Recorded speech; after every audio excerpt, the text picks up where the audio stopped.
carries himself and you see the pictures off the TV, he's being authentic to who he is, which is why people like him and gravitated to him so much. But he is a freak of nature.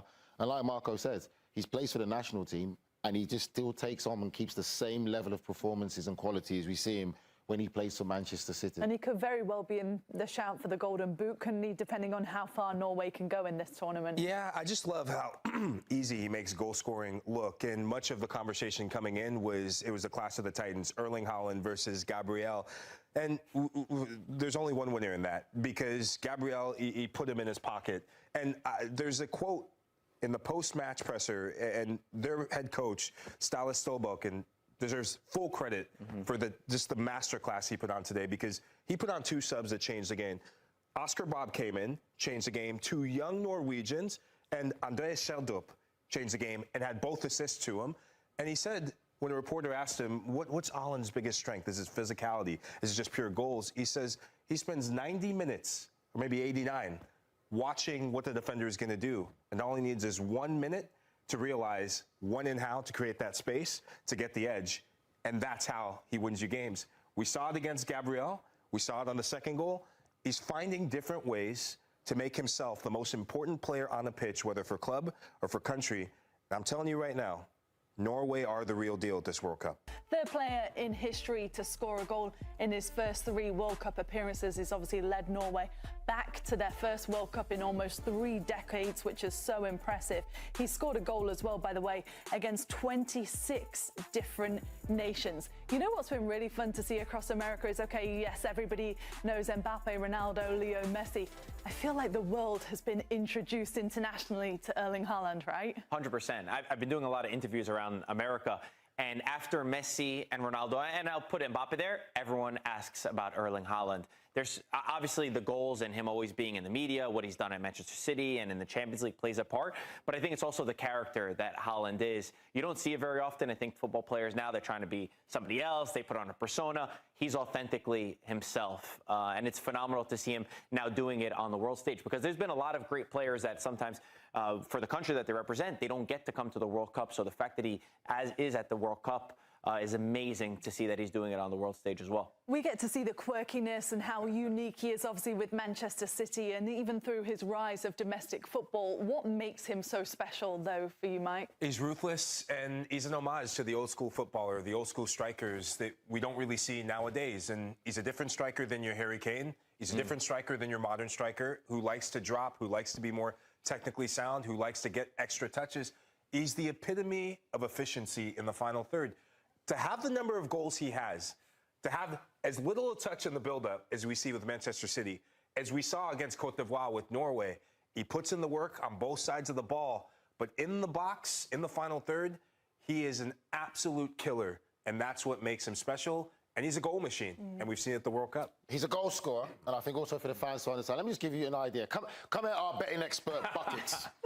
Buckets is 6 foot. Come here. Oh, come by. Stand next to the shortest person on set. This is how tall Erling Haaland is, and obviously add athleticism to it as well. This is how much of a monster he is. Obviously, Buckets isn't as athletic, so he can get lost now. Thank you, Buckets. For context, Nigel, you're what, 5'5"? I am 5'10". Do not play with me. I am 5'10". But thank you again, Buckets. Sorry, playing. But yeah, so Buckets is 6'4". Erling Haaland is 6'4". He was about to say Jimmy. Jimmy Conrad. He's a physical specimen, though, because there's one thing being that tall, but he is so athletically gifted and so unique in what he does. So for the modern-day footballer, he's not your average footballer. He is beyond that, and he's so gifted athletically-wise, and he's got happy feet, whether he gets involved with the player or not, but he's a clinical finisher and he's a goal scorer when it comes to doing his job. Would you like to be a teammate of his and join in that kind of celebration with him? I will join in it with him, because I think the lads were spot on in assessing his personality. He's authentic. Yeah. That's the thing about him. Even for as big as a superstar he is in the footballing terms, he is just so authentic and true to himself, doesn't try to be someone or something he's not. He stays authentic to himself, which is why I'm not surprised so many people are gravitating to him, because you're getting the real him, not a PR team around him protecting this and that. very authentic, and that's what football fans want. Well, a lot of Erling Haaland lovers out there will already know just some of the antics that he gets to off the pitch, but we're going to show you some of Erling Haaland's very finest moments. Let's have a look at what we're going to start with. This tweet, he spelled Orlando wrong, then he put this on Snapchat, by the way, not even allowed to write something wrong now in this perfect world. Sorry to all the perfect brothers and sisters out there. He's so funny. He's so cheeky, isn't he? People have had hats made of this. They've done all sorts of merchandise as well. He's a big milk drinker as well. He likes raw milk. Yeah. He showed it off on his YouTube channel. He shows like where he gets it from with the lady that like makes it for him. So it's crazy though, because John Carew, who I played with, obviously played for Norway as well, was quite an imposing figure. I was big as him. He always used to say he used to drink raw milk as a kid. He used to drink so much milk as a kid, and John Crew's a bigger mountain as well. So kids drink your milk. I'm not a big milk fan. This is a bit icky to me. Well, he's from Norway as well, so the food quality there is and the steak he makes, he's like grilling steak every night in his backyard. He has like a whole video on like exactly what he eats. So he's an amazing follow. If you don't follow him on social media, you might have seen him on the music scene as well, because he's a bit of a rapper. What? Oh, there's the grill you were talking about. This was from quite a while ago. His these days is a little bit nicer. Wow, Flow King. Welcome to Haaland's Bank, Revolut, where he can custom design his card to match his fit. Just magnificent. Bro, relax. Relax, please, calm down a little bit. Yeah, that's a shot. So he does all sorts of, could you call them music videos? That I think we could leave in the past. This was in his younger days. Younger days. He's also had quite a few viral moments, hasn't he, just for doing everyday normal things? Kind of crazy how much content we're having of these players these days, because everyone's got like a phone now, so we're seeing behind the scenes that we've never been able to see before. You know what's really been surreal with him in particular? You see how much buy-in he has into tapping into American culture, whether it be doing things like this in his younger days, but I saw a video recently of him even putting on cowboy boots. And of course, this is the big moment. So he's got over $100,000 worth. I think they're about $30,000 each for a Birkin bag. I mean, I don't know. You tell me, Nige. You've got some now? Birkin bags? I don't have no Birkin bags. Who's got more Birkin bags? You said that you have multiple. I don't have Birkin bags. Who has them in the house? Someone close to me has Birkin bags. That he bought. So talking about Poppy. Are they about $30,000? Depends. Those ones, the big ones that he has, yes. The standard regular Birkin used to get about, well, they did. He knows. He knows. They're a bit, but I'm not saying. I think your credit card just fell out. When you No, just like, I think they're roughly $28,300. The big ones are a little bit more. The big ones are a lot more. The biggest thing is they go up in value. They go up in value, So, yes. They an pay investment. some college funds. If you ever sell them. Erling Haaland, though, he likes to wear his own style, doesn't he? Even there is a perfect kind of depiction. The man bun, the bag. It's a statement piece, isn't it? Because when we started playing, when we were first playing, it was Louis Vuitton. Then it's gone from Louis Vuitton, and now these players now, like you said, access with social media, big followings. It all goes hand in hand with marketing and brands, and they want that exclusive stuff. And if you're getting Birkins like that, you're very exclusive. You tap into different subcultures. Could you imagine, by the too. way, if Nigel had an Instagram when he was playing? Oh. First of all, he'd have a social media manager, because he has one now. Get banned. Would have been scary. Thanks, everybody. Tackles, Nige, for the tackles you made. What do you mean get banned? I can adapt. Okay. Don't ever put me in a box. I'm out of the box. You make Poppy do all of your Instagram posts. You can't even add a song on his own. That's absolutely irrelevant to what we're talking about now. But anyway. I could post whatever I want on there. In fact, good idea. I might. So Erling Haaland, he has captured the world's hearts, really, hasn't he, at this World Cup, along with all the Norwegian fans and their iconic. What anybody thought today. And you can see their shape clearly. So it is Colombia in possession inside their own half.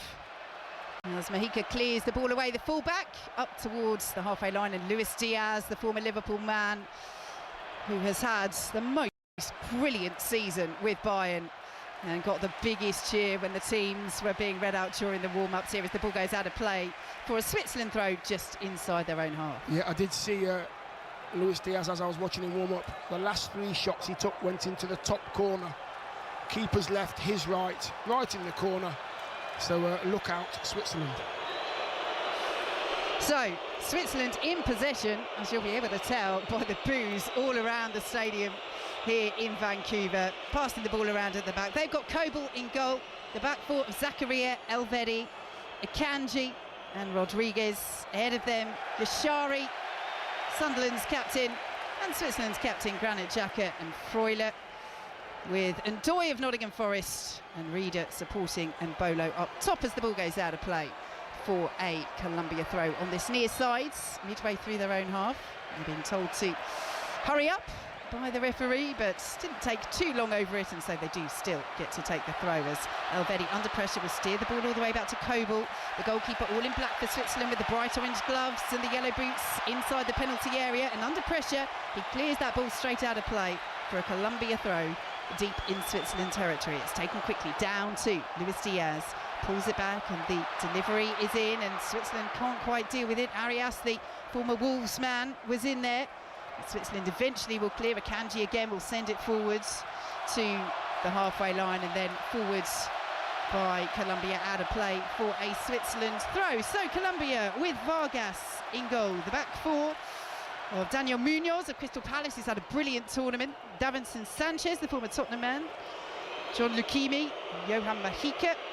Ahead of them, John Arias, Jefferson Lerma of Palace as well.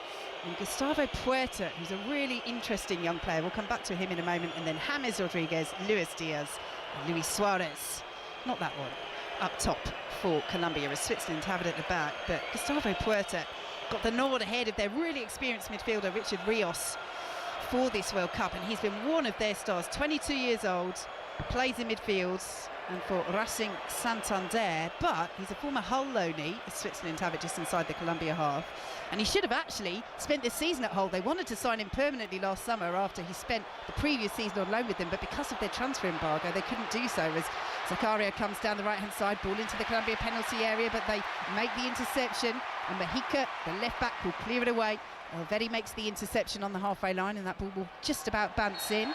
Mahika went down, ball went out of play off him, but the whistle's gone. It will be a free kick to Colombia, just inside, midway inside their own half. It's goalless. Dion Dublin. Yeah, I mean, Zakaria there just flying down the right-hand side, just flying past the dugouts, past the manager stood in their technical area, but Luis Diaz will not let him go. He's pulling his shirt, he's grabbing his arm.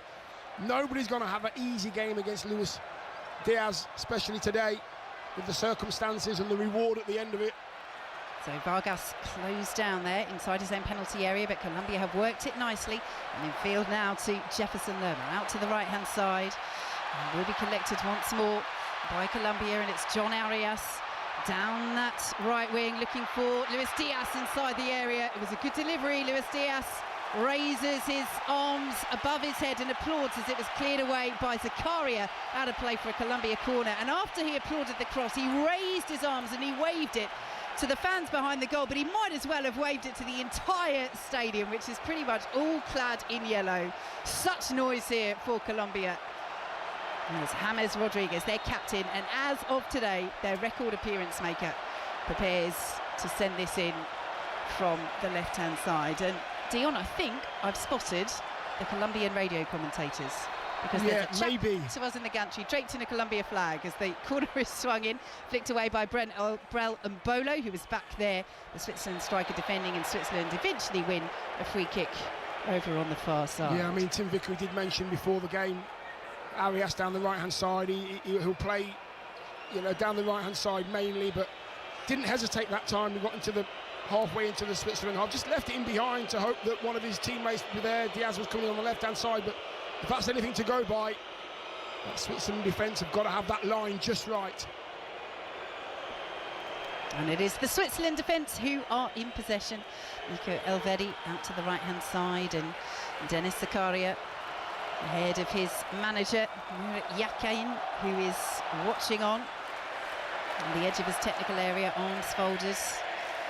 You could tell at his press conference yesterday he was so frustrated by the injuries that Switzerland are having to contend with, as the shot inside the area from Dan Ndoye into the turf is gathered by Vargas, but the flag was up anyway for an offside against Ndoye on this near side, and it will be a free kick to Colombia just inside their own penalty area. But yes, one of the journalists essentially said to him yesterday, Murat Yakin, in the press conference, you know, you don't seem as relaxed as you normally are. And he essentially said, well, you know, if the players we think are out, then it's not going to be very positive for us. They do have Vargas, and so was the other one, who was the real doubt, on the bench. But no Joran Manzambi, the young starlet, and they're without Arbisher as well as Jaquez. So this is a test for Switzerland as they are closed down by Colombia. Luis Suarez in the centre. Now, Luis Suarez waved his arm at Nico Elvedi to say get up. The referee has decided that that challenge was a free kick, and it is going to be a set piece to Nico Elvedi, and Switzerland midway through their own half in a central position. Luis Suarez now is arguing his case with the referee. He's having none of it, and a little low five between Elvedi and Suarez, and Switzerland will get us underway once more. Goalless, 7 minutes gone. Are we set for another thriller at this World Cup, which has given us, Dion, you and I were saying in the press room earlier here in Vancouver when we were watching the end of that remarkable Argentina-Egypt game, it has given us some corking matches, hasn't it? Some brilliant endings, some great goals, some individual brilliance as well. This is the last one. What is this one going to throw at us today? But there's going to be tension, obviously, because there's so much at stake. As Switzerland come down the left-hand side, it's their full-back, Ricardo Rodriguez, in field to Dan Ndoye. Now Granit Xhaka. Remo Freuler now will work it out to the right-hand side, and Dennis Zakaria controls and plays it back in field to Freuler once more, and now Xhaka, who was a little bit too far ahead there of the attempted pass. It will be the ball that goes out of play. And Yashari can't make the most of it, but Switzerland did get the throw, and it will be they who keep possession now in the centre circle with Manuel Akanji out to the right-hand side and Remo Freuler, and again you can hear the boos and the jeers from the Colombian fans as Mbolo receives it back from Reader. Yashari then was dispossessed just outside the D, and Colombia will bring it forward down the left-hand side. Here's Luis Diaz, the former Liverpool man, cutting in field, and will find that teammate eventually. Mexica will pick it up for Colombia and will swipe the ball in field to Colombia's Gustavo Puerta, the young, exciting 22-year-old central midfielder, playing at his first major tournament, and what a big player he's been for Colombia. In field now to John Arias as Colombia patiently work it on the halfway line. It's James Rodriguez now looking for options on the edge of the centre circle, does a little 360 and then will ease his way forwards, but Switzerland get the foot in. They can't retain possession though, and picked up once more by Puerta. In field they go to Jefferson Lerma, and works forward now to John Arias as Davinson Sanchez will pick it up for Colombia. And again, we're seeing this, Dion, in the early 9.5 minutes or so. Both sides very happy to slow the pace of the game down and just try and pick those passes, which Puerta can't do, and Switzerland will bring it away. Yeah, I mean, Switzerland are just dropping in and just saying, well, what are you going to do to get through us? And they're thinking about it with the way they're passing the ball, Colombia. How can they filter their way through this? They've gone through a bit of a high press now, which I wouldn't expect Colombia to do at all. Switzerland have played through it very well indeed. Really nicely, if Yashari can hold on to that. No, he can't. Really good covering by John Arias, and exchanges passes with Puerta and works it all the way back to Davinson Sanchez. So goalless between Switzerland and Colombia in this, the final last 16 game of this World Cup. Argentina awaits in the last 8 after another remarkable finish to a game here. 2-0 down they were against Egypt earlier today on 5 Live, and recovered the defending champions to win by 3-2. Out to the right-hand side, Colombia will work it once again. A reminder, you can watch all the highlights on the BBC Sport website and app, and iPlayer as well. Catch up all throughout the tournament at your leisure as the ball goes out of play. Poor ball from the former Tottenham man Davinson Sanchez, goes out of play, and Switzerland will have the throw, and we will have commentary, of course, here on 5 Live and BBC Sounds of every single quarter-final, starting with France against Morocco on Thursday. We've got Spain, Belgium on Friday, Norway, England on Saturday, and Argentina against either Switzerland or Colombia on Sunday, as Colombia won't retain possession inside the Swiss half, and Switzerland make the interception. Out to the right-hand side they go, but he's out of play. And Lukimi will leave that for his fullback, Johan Mojica, to take. Mojica, who is named after Johan Cruyff, but pronounces it with a Johan. Is that right? Tell you what, it is, well, it's pretty cool to be named after a footballer like that, but it also says that your parents have got quite a bit of expectation for you. Yes, I wouldn't be happy at all if that was the case. Thank you very much. I'm very happy that my dad was a bassist, not a footballer. And you'll stick with Dion. Yeah, I'll take that all day long. So, Switzerland in possession, midway through their own half, goalless in these early stages. Fairly cagey, but so far Colombia, you would say, looking the more dangerous when they can get the ball to the likes of Arias and Luis Diaz, as they make the interception just inside their own half. Yeah, they're playing slower than what Switzerland want to play. Switzerland get the ball back and they want to play a lot quicker. As Luis Diaz goes down and wins the free kick for Colombia. 2/3 of the way inside the Switzerland half on the left-hand side. James Rodriguez and Luis Diaz standing over it, although Diaz now just stretches out his right hand, palm to the ground, and says, all right, captain, I'll leave it for you. John Arias comes over as well, but it's James Rodriguez who's placed the ball, raises his right arm in the air. It's a line of red shirts back defending for Switzerland on the edge of their penalty area. The yellow shirts of Colombia dotted in amongst them. John Lukumi, one of those up from the back. Luis Diaz is there as well. The tall figure of the former Tottenham man, Davinson Sanchez. So, James Rodriguez to swing the ball in left-footed. Great delivery, really good header away, but not out of the area yet. Colombia keep it alive, and that's a very good take as the ball sailed into the 6-yard box by Gregor Kobel. And it's the quality of the ball in as well, because you can tell that it's a good ball, because Kobe came out, the keeper came out to go and collect it, and then he thought, oh no, I can't, as it swung away from him and into those yellow shirts that were attacking it. Nothing happened on that occasion, but with that kind of quality and with those kind of players attacking the ball, you are going to get on the end of it once or twice in a game. Switzerland in possession with Akanji midway through his own half. Plays it out to Granit Xhaka, who looked for the run of Ricardo Rodriguez down the left-hand side. Early ball in. Colombia make the interception. Goes behind for a Switzerland corner. 0-0. Yeah, this is good. And as I said, Switzerland do tend to not mess about in the final third and in the middle third. They tend to go through the lines really quickly. Granit Xhaka likes to look forward, get into the crossing areas, and as I said before the game, they will cross it because they've got big men in the box. There's 2 centre-halves have come up as well, Alvedi and Akanji. So it's Fabian Rieder over on the far side to take this corner for Switzerland. As Dion says, the height up from the back. As Rieder swings it in, it's a decent delivery, it's cleared away by Colombia. And Switzerland commit the foul through Ricardo Rodriguez on the edge of the penalty area. And that will be a free kick to Colombia. Dion Dublin. Yeah, I was going to say, I mean, that one's just a bit of a nudge there on Rodriguez. Just as he's trying to help it away from his own box, he gets fouled. But what I have liked from the officials through the whole of this World Cup is they've let the little bits of contact go, you know, the ones where the players might be, you know, not as hurt as they thought, not much of a free kick as they thought, and the referee has gone, get yourself up, carry on. I think that's been really a real positive of this World Cup. The officials have seen that players have tried to win free kicks and they haven't, and they've let the play go on. That's a real positive.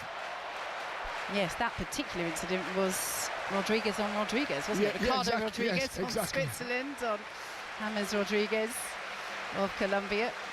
But I think, yeah, we have both noticed that, haven't we, Dion, as Colombia comes down the right-hand side, having the game being allowed to flow. That's a lovely back heel from Luis Suarez, and the ball forward, looking for Luis Diaz. Switzerland get a touch. Luis Diaz almost latched onto it still before Freuler comes back and thumps it over the halfway line, the former Nottingham Forest man. Flicked forward now by Jefferson Lerma, picked up by John Arias. And Lerma will work it out to Daniel Munoz, now in field to Davinson Sanchez. James Rodriguez now outside the centre circle, trying to ease away from Ishari, who did well to get a foot in. Well, I thought he did well, but the referee said, no, that's a free kick, and Colombia will work it out to the right-hand side. Yeah, 0-0. I do like the way that Arias just drops in alongside Lerma when they haven't got the ball, just to give them a bit more strength in that midfield. And Poeta as well as a nice strong three in there, very well organised in possession, out possession, very well organised as well. And they work so well together, Colombia, as a defensive unit, as Jefferson Lerma turns on the sixpence inside his own half and they work it back to the back line. They've only conceded one goal. That actually came against Uzbekistan in the group stage opener. They've kept 3 consecutive clean sheets at a World Cup for a first time, but they're so attacking at the other end, which is what makes that so impressive. They've had more than 20 shots on goal, Colombia, in the last 3 World Cup games. The last side to do that 4 games in a row at a World Cup, you have to go all the way back to France in 1998 Wow. for that 20 plus shots on goal in 4 games in a row. And as they have it midway through their own half with their goalkeeper all in bright green, Camilo Vargas, it just speaks volumes, doesn't it, about Colombia's strength at both ends of the pitch. Defending for Zakaria to do against the left back getting forward, Johan Mojica, and he does it well. It's a Switzerland goal kick. Yeah, it is it's a very cagey start, this one. It's not surprising, and they're both trying to find their own way of making, I don't know, inroads into their opponent. I mean, Jefferson, Arias and Poeta, as I've mentioned, are trying to get the ball into Suarez as much as they possibly can, but Xhaka and Freuler are kind of just sat in front of the 2 centre-halves, making it difficult and forcing them to find other ways through that defence. Well, Xhaka has just split the difference between 2 of his teammates, Ricardo Rodriguez and Tannen Doy, with that ball straight out of play for a Colombia throw. Yeah, he's seen something, but that something wasn't there. Straight out of play, 2 yards away from his teammate, down the left-hand side. So Colombia in possession with the ball just outside their own penalty area.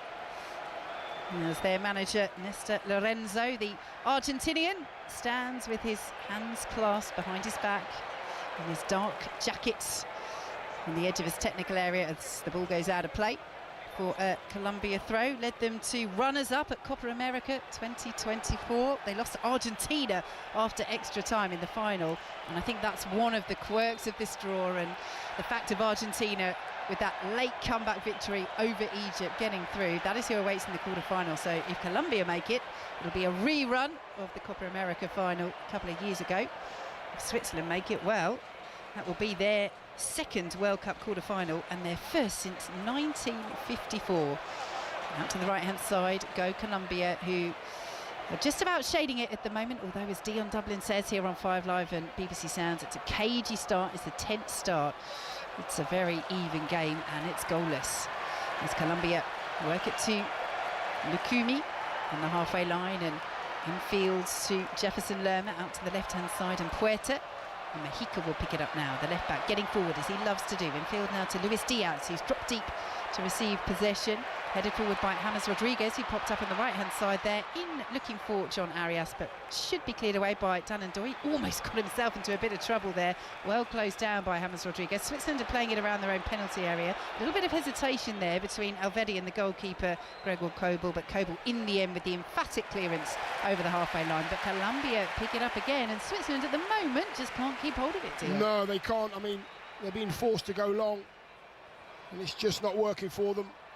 Mbolo up there trying to get the ball down, but he's got Sanchez, who has his number at the moment, knocking it down to his teammate and playing again. Being really patient, Colombia, and having to be, actually, because there isn't an awful lot of space in the final third that they're trying to attack. And that's what they're trying to do now, as Jefferson Lerma and Davinson Sanchez exchange passes, but they'll work it back now to Lerma on the halfway line. But I'm just watching James Rodriguez. I mean, he is popping up absolutely everywhere. He hasn't lasted the full 90 in any of Colombia's games here. 34 years of age, has really struggled with illness this season. But you can just see why the Colombia fans love him so much, because he shines. He shines on the stage when Colombia give him the opportunity. A little miscontrol there, then slid in. Whistle doesn't go, referee's allowed play to continue, and Colombia have worked it really nicely. It's Puerta, into the box, goes for the curler and beaten away by Kobel. That was a gorgeous move from Colombia. One-touch passing, they worked it so beautifully. It's a decent curling effort from Puerta and a good save from Kobel. Yeah, Puerta's looking for the top left-hand corner. A little bit messy in the middle of the park, finds Querta, corner of the box, left-hand side, tries to steer it in. The goalkeeper's top left-hand corner, the right as he looks. And the keeper scrambles, quick feet, and he gets both hands to it. Out for a corner, but it's a lovely effort as well. Well, he does like to go for goal from range, Gustavo Puerta, this young midfielder. He's been one of their breakout stars of the World Cup, Colombia. And he is a man who's been a star for them on the big stage for a long time. James Rodriguez swings it in, it's cleared away by Switzerland and helped out of the penalty area on the edge of the box by Dan and Doy. Reed is going to try and put a bit of pressure on that Colombia back line, but Colombia have worked it well, and they will build once again. But they are on top at the moment, approaching the midway point of the first half. Switzerland 0, Colombia 0, here on 5 Live and BBC Sounds, as Davinson Sanchez has it in the centre circle. Yeah, they're just allowing Colombia to have the ball. They've had most of the ball, Colombia, in the middle third of the pitch, just trying to find ways through these red shirts. Granit Xhaka in the centre of the pitch, in the centre circle like he always is, pointing and making sure that his red-shirted players are in the right place. Well, the game, although good, hasn't quite burst into life yet, but I tell you what, the Colombia fans in the stands have already started the party. There's a huge section of them away to our right here in Vancouver, bouncing up and down.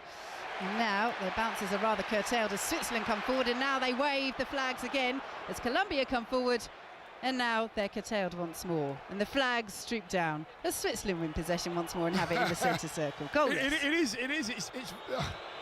If you could play, if you could play chess, this is how you play chess as a football team. You play chess just like this. It's move, and then you wait, and then there's another move by the opponent, and then you wait again, and you're trying to figure out how you're going to find your way through and make the killer move. Well, what are becoming the customary few cheers as the hydration break for the first half is announced. But game of chess then, Dion, this is what this feels like. Yeah, it does, because they've both got their separate ways of playing. Switzerland trying to get it quick earlier, Colombia being really, I don't know, slow, a little bit slow and laborious, trying to get it to Rodriguez and Suarez and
his fingers together as if to say, look, I'm not listening to the noise. But look, Granit Xhaka's not going to change for anybody. He is the captain. It's his right to go and read the riot act, as it were, to the players if he feels that's what needs doing.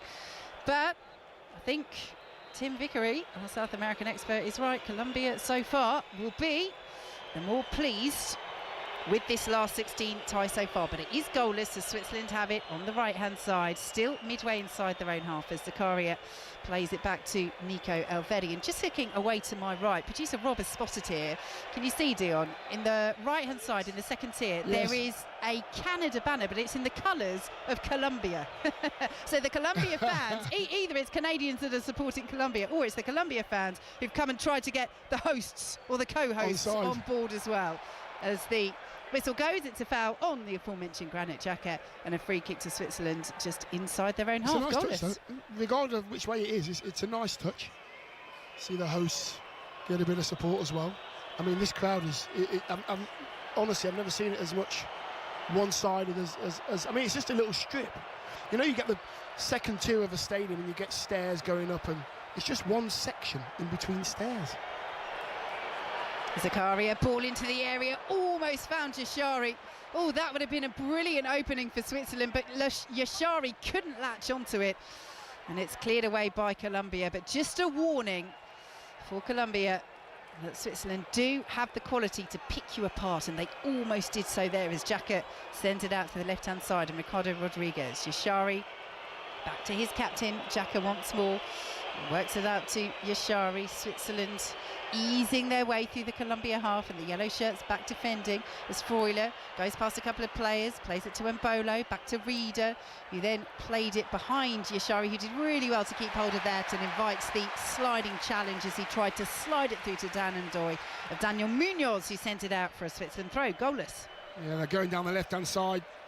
Switzerland, Zakaria on this right-hand side, he's got so much space, but nobody's lifted their head to look down the right-hand side for Switzerland. He's there, heels on the line, and by the time you get the ball to him, he's already being marked. So that switch of play is definitely on from left to right for Switzerland. And Zakaria down the right-hand side, touch and cross. Xhaka draws another foul, and Switzerland have the set piece inside the centre circle. Here is Freuler. Good little spare possession this for the Swiss, but Camilo Vargas in the Colombia goal has had very little to do so far as Elvedi works it out to the left-hand side, and Manuel Akanji, lovely ball to find Reeder, a nice turn as well midway through the Colombia half, central position, but then just overran it, cleared away by Munoz, bounces back to Reeder, gets the shot away, well saved by Vargas and cleared away by Mexico. Well, he had something to do there, Vargas, and he did it well. Brilliant, great ball from Akanji though, I've got to say, through the lines from in his own half into the centre of Colombia's half. Great passing that to Ryder. And Ndoye heads the ball from Freuler back across, and that was more straightforward for Vargas, as he claims, inside his own 6-yard box. Yeah, definitely. I mean, Switzerland have to do that now. They're going to have to be a little bit more potent if they want to get through this round. Against this Colombian side, they've had more of the possession. Great ball in, nice and positive. 1 and 2 touch in and around the box, really gets a chance on goal. Good defending at the other end by Manuel Akanji. Just inside the penalty area, sends it out to the right, and Nico Elvedi, and he will advance towards the halfway line. In field now to Granit Xhaka, who again is just the starting point of all these Switzerland attacks so often, as Ricardo Rodriguez has it on the left and plays it in field to Xhaka once more, who picks the pass back to Rodriguez, well close down by Munoz, who got a foot in. And Xhaka will pick it up on the halfway line and steers it back to Akanji once more. Switzerland 0, Colombia 0 in this final last 16 tie of this summer's World Cup. As Elvedi has it in the centre circle again, slows play to a halt, as both sides have done at times so far, as Ricardo Rodriguez is dispossessed and Colombia will try and bring it forward, but James Rodriguez can't initially keep hold of it, then does well to win it back, cleared away by Davinson Sanchez, and the whistle's gone for a foul on James Rodriguez as he played that ball back to his defence, and it will be a free kick to Colombia just inside their own half, 0-0. Yes, I mean, I don't know why Switzerland aren't lifting their head up, because they've got so much space down this right-hand side. Every time they get the ball, they look left. Granit Xhaka's on that left-hand side as well, whether he's forcing them to go down there. They've got to switch that play. They've got a great chance of getting some danger in the box and some quality in the box if they do that quicker.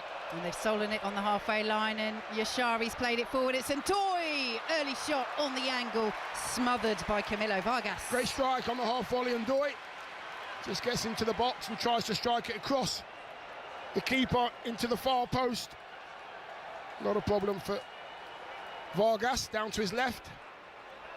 Well, we've seen this, haven't we, Dion, as Colombia clear that ball long, and Elvedi just clears it back to Gregor Kobel, who was then barged into by Luis Suarez. But that's something that Murat Yakin, the Switzerland manager, said before this game. We've got to match Colombia's energy and not be provoked by them. We're expecting an aggressive game, and there was a little bit of aggression there from Luis Suarez, but interesting that Yakin pulled that out in the press conference. Clearly that's a message that they'll have given to the Swiss side. Don't let yourselves get wound up. Don't get sucked in by that contact.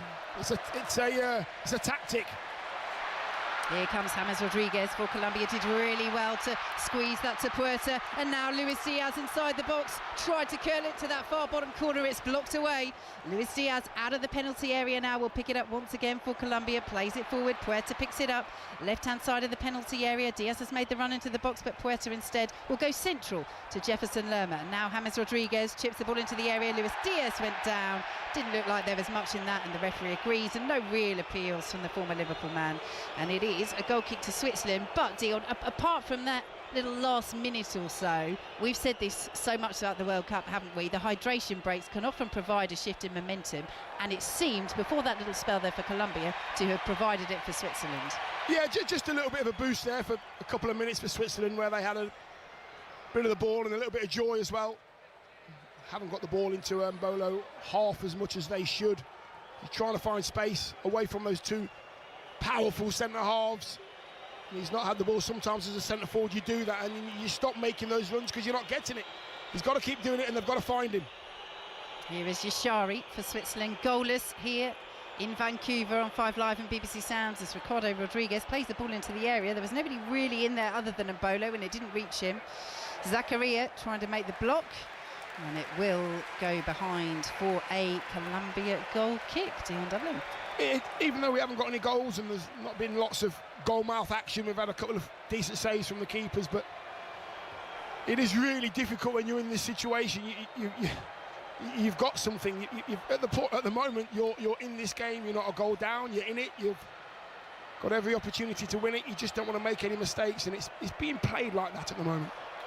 Colombia in possession with James Rodriguez on the halfway line in field 2. John Arias has the runners ahead of him and tries to find one of them, but really good interception by Nico Elvedi to prevent that ball being slid through to Luis Diaz as Switzerland come forward. Yashari looking to release down Ndoye. That's a good ball, and Ndoye's going to get there down the left-hand side. Good challenge on the far side by Jefferson Lerma, the Crystal Palace man, on the Nottingham Forest player.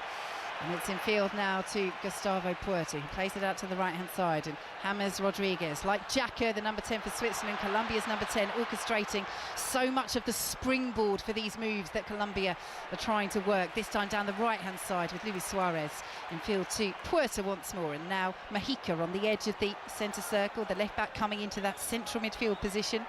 And lays it off once more to Gustavo Puerta, as Colombia play the ball around on the halfway line. Still goalless, 10 minutes to go until half-time, as James Rodriguez picks it up again, and that's a lovely run by Munoz into the penalty area. Blocked away was the cross by Switzerland once more, and now the offside flag goes up anyway against Munoz. But we haven't really seen him get forward too much in this game so far, but we know, and Palace fans listening to us will know, how dangerous he is when he does. Yeah, Munoz just literally just ghosting in behind Rodriguez there, and his run was, listen, half a second too early.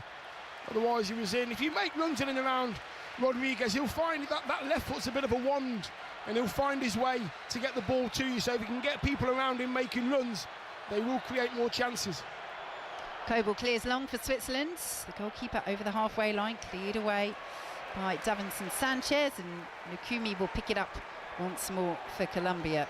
Switzerland, all in red, get back in shape, playing from left to right in this first half. They are coming here on the wave of a bit of momentum, Switzerland, in terms of history. Their last match against Algeria was their first World Cup knockout stage win since 1938, for 88 years. Of course, we have the last 32, so it is different for the first time at this World Cup. But it's also the first time they've scored more than one goal in a World Cup knockout match since 1954. That's when they lost to Austria 7-5 in the quarter-finals, which remains the highest scoring match in World Cup history. As Switzerland have it over on the left-hand side with Ricardo Rodriguez. In field now to Remo Freuler as the Colombia fans inside the stadium raise their voices and boo once again. And the Switzerland fans away to our left, that little pizza slice of red in the second tier, are waving and singing and clapping and trying to make their voices heard above the jeers as their side have possession midway inside their own half. It's goalless. It is, yeah, and it feels like it's a goalless half, or it's going to be a goalless half. We've got about 8 minutes left in this half.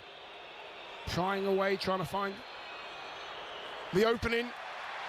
As Colombia steal it, infield from Luis Diaz, and he'll get it back almost once more, but again, really good covering by Elvedi. The play's been called back, though, because Luis Suarez was fouled just outside the centre circle for Colombia, and it's going to be a free kick to... I was almost going to say the home side there, but it's not the home side, but I've been distracted by the yellow. By the yellow, which makes it feel like a home match for Colombia, even though we are here in Vancouver, in Canada. As Colombia prepare to take this set piece. And we have to say, Dion, as well, in terms of the conditions, it's low 20, so it's not the hottest. But again, as for all the games here at BC Place in Vancouver, they've got this enormous white roof closed, and it does make it quite muggy and quite humid inside the stadium as Colombia have the ball inside their own penalty area. It is, yeah, it's incredibly hot up here. I mean, we're not feeling the sun at all, obviously, through the roof, but the heat, which is just stagnant here. And it is really, really clammy up here. Down on the pitch, I would imagine it's even hotter for them. Alvedi makes the interception. Akanji then messes up his clearance, and James Rodriguez have it, and they back off. That's not a good idea. Here is Luis Suarez now, edge of the D, goes for the curler, blocked away by Freuler. They've done really well at blocking deliveries and shots in the box, Switzerland. But Colombia have it once again, just inside the Swiss half. Here is Jefferson Lerma out to the right-hand side, and James Rodriguez popping up on the right wing now. Again, he's just everywhere at the moment, James Rodriguez. And here is Daniel Munoz, scoops the ball into the area, cleared away. Luis Diaz was going for the overhead, and then Gustavo Puerta on the volley sees that ball spin away to the right-hand side. It's actually kept in brilliantly by Colombia, and they win a corner. I mean, what a bizarre passage of play. Luis Diaz goes for the overhead. Switzerland are claiming that's dangerous play. Play continues. Puerta volleys it, gets it all wrong, spins out. You think it's going out for a Switzerland throw, but it's brilliantly kept in on the far side, and at the end of it all, Colombia have a corner. Yeah, and they've taken it quickly too. They've taken it short, and they're 2-on-1 against Switzerland here, who haven't defended this very well. Then they do get the block in through Wieder, and Arias will take it to the corner once more on that far side. I mean, and this is where you do not want to concede at all. Referees having a chat with all those players in the box again. There's pulling and shoving, and a lot of defensive players not even looking at the ball, as we've seen many, many times. Oh, is it a change of decision? Corner to a goal kick? Yes, so they must have checked it. And this is the thing, we don't see this in the stadium, but VAR will have checked, and they'll have decided that that wasn't a corner. So the decision has been awarded as a Switzerland goal kick. And we have to say that one of the many rules that was brought in for this tournament, when we've seen it happen, Dion, it's been done very quickly. And that's the key thing. They can only do it if it's quick, if it's clear, basically. They can't look at a million different angles and spend 2 minutes. And I have to say, in the games we've been in stadium for, there's never been a point at which something's been reversed in terms of a corner to a goal kick where you think, oh goodness me, well that's taken ages and everybody's ready now. So that has just worked done, well. isn't it? And it's done well. I've not seen any players yet moaning about it. They've just got on with it, got back into their shape, and referees have tackled that one incredibly well. Is an argument, though, perhaps, to take the corners as quickly as possible, because that short corner that they took, well, they wouldn't have had that's time, sneaky, would they? Vicky, that's sneaky. And you were never sneaky. No, never sneaky. I'm 6'2" and 17 stone. How can I be sneaky? So Switzerland play the ball forward, almost for Granit Xhaka, who raises his head to the sky in frustration, and then is almost given a little cuddle of commiseration there by Davinson Sanchez, because it was almost a perfect ball by Yashari, but Xhaka just couldn't get on the end of it. Otherwise he would have been on a one-on-one with the former Tottenham defender and bearing down on Colombia's goal, as that ball over the top from Colombia is all the way through with Gregor Kobel. And Switzerland will build once more. 4 minutes plus added time to play in this first half. It's goalless here in Vancouver on 5 Live and BBC Sounds. A reminder, you can watch all the highlights from the last 16 on the BBC Sport website and app, and on iPlayer as well. Extended 8-minute highlights of every game. My word, earlier today we had another cracker, didn't we? There's been a few at this World Cup. Argentina coming from 2 goals down to beat Egypt 3-2. They will play the winners of this match here, Switzerland against Colombia, which, as it stands, is goalless as Puerta picks it up for Colombia on the halfway line, just inside the Switzerland half, and out to the left-hand side, and Mexica, the fullback, and back in field to Gustavo Puerta once again, and will roll it back, and again Colombia through Lukumi and Sanchez, happy to be patient and work it out to the right hand side, and Munoz once more has the movement of John Arias, the former Wolves man, ahead of him, but goes in field instead to his Palace teammate Jefferson Lerma, and dinks it back to Davinson Sanchez, and in field to Lukumi once more. Dion Dublin. Yeah, it is. It's a real frustrating one for the centre forwards. We've had nothing really to get involved. Luis Diaz has got involved there brilliantly, stolen it midway through the Swiss half, out to the right hand side. Munoz plays the ball in, just evaded Luis Suarez, and Freuler recovering, clears away for another corner to Colombia on the far side. When they get things right and when it clicks for them, it is beautiful. Yeah, it is, and this time it's a lovely ball into the box. Nice early ball from the right hand side, and Suarez gets across his man. He's only about 15 yards out. I'm thinking, swing your right foot at it, you've got the momentum. He just lets it go through his legs, and it's cleared by a defender, but that's half a chance as well for a striker of his quality.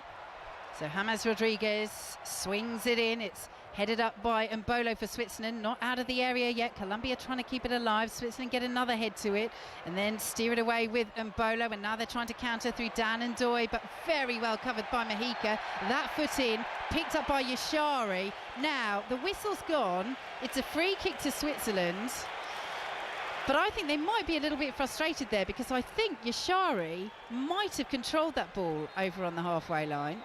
Well, hang on, which way is he giving it here? I think it's too Colombia. It's a pull back on Mexica. Mexica was trying to get back in on the halfway line, sprinting away, getting to the ball first in a defensive role, and he just gets pulled back there on the halfway line. I think the referee got that absolutely spot on. There was a few little bits and bobs going on there, but that was the main one. Well, that explains why Switzerland weren't aggrieved that they didn't get the advantage. Absolutely. Because it wasn't actually their free kick. Exactly. So, Colombia in possession, worked it all the way back to their goalkeeper, Camilo Vargas, inside their own penalty area as their fans raise their voices once again. I can see a knot of a few of them jumping up and down behind that goal away to our right, waving that yellow, blue and red Colombian flag. And again, there was a solo Swiss flag that now just droops down in that little slice of red away to our left. It's goalless here on 5 Live and BBC Sounds as we approach half-time. 30 seconds plus added time to play in this first half as Vargas plays it out to the right-hand side.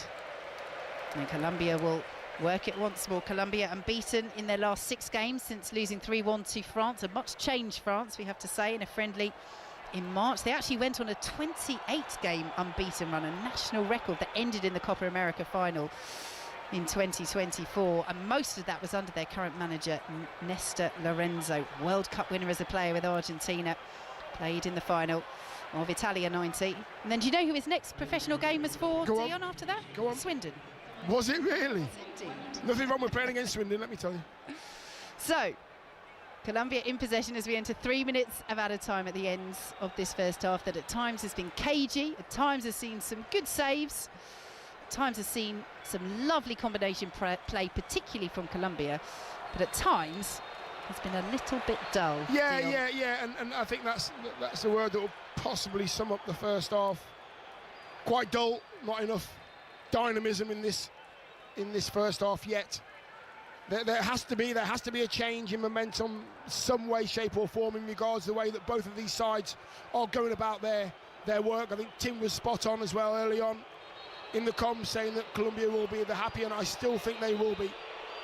Switzerland have run a free kick, an elbow from Munoz into the small of the back of Dan and Doy.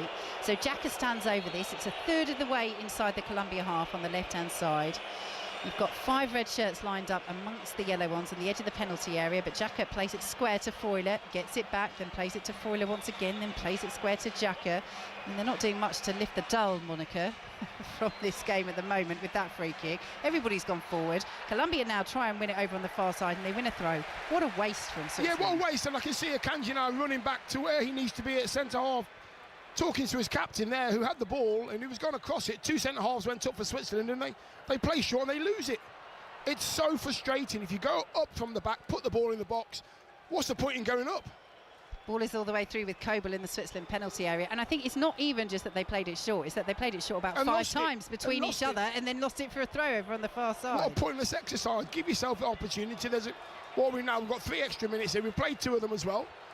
Just put it in the box. This time they do play it towards the box, Switzerland, as Freuler is trying to retain possession, but Lukimi does really well, shepherds the ball out of play for a Colombia throw deep in their own territory in front of their fans, but pretty much anywhere apart from directly behind the goal they're attacking in the top tier is in front of their fans here in BC Place in Vancouver. Live on 5 Live and BBC Sounds in this final last 16 tie of the World Cup as Mexico goes down.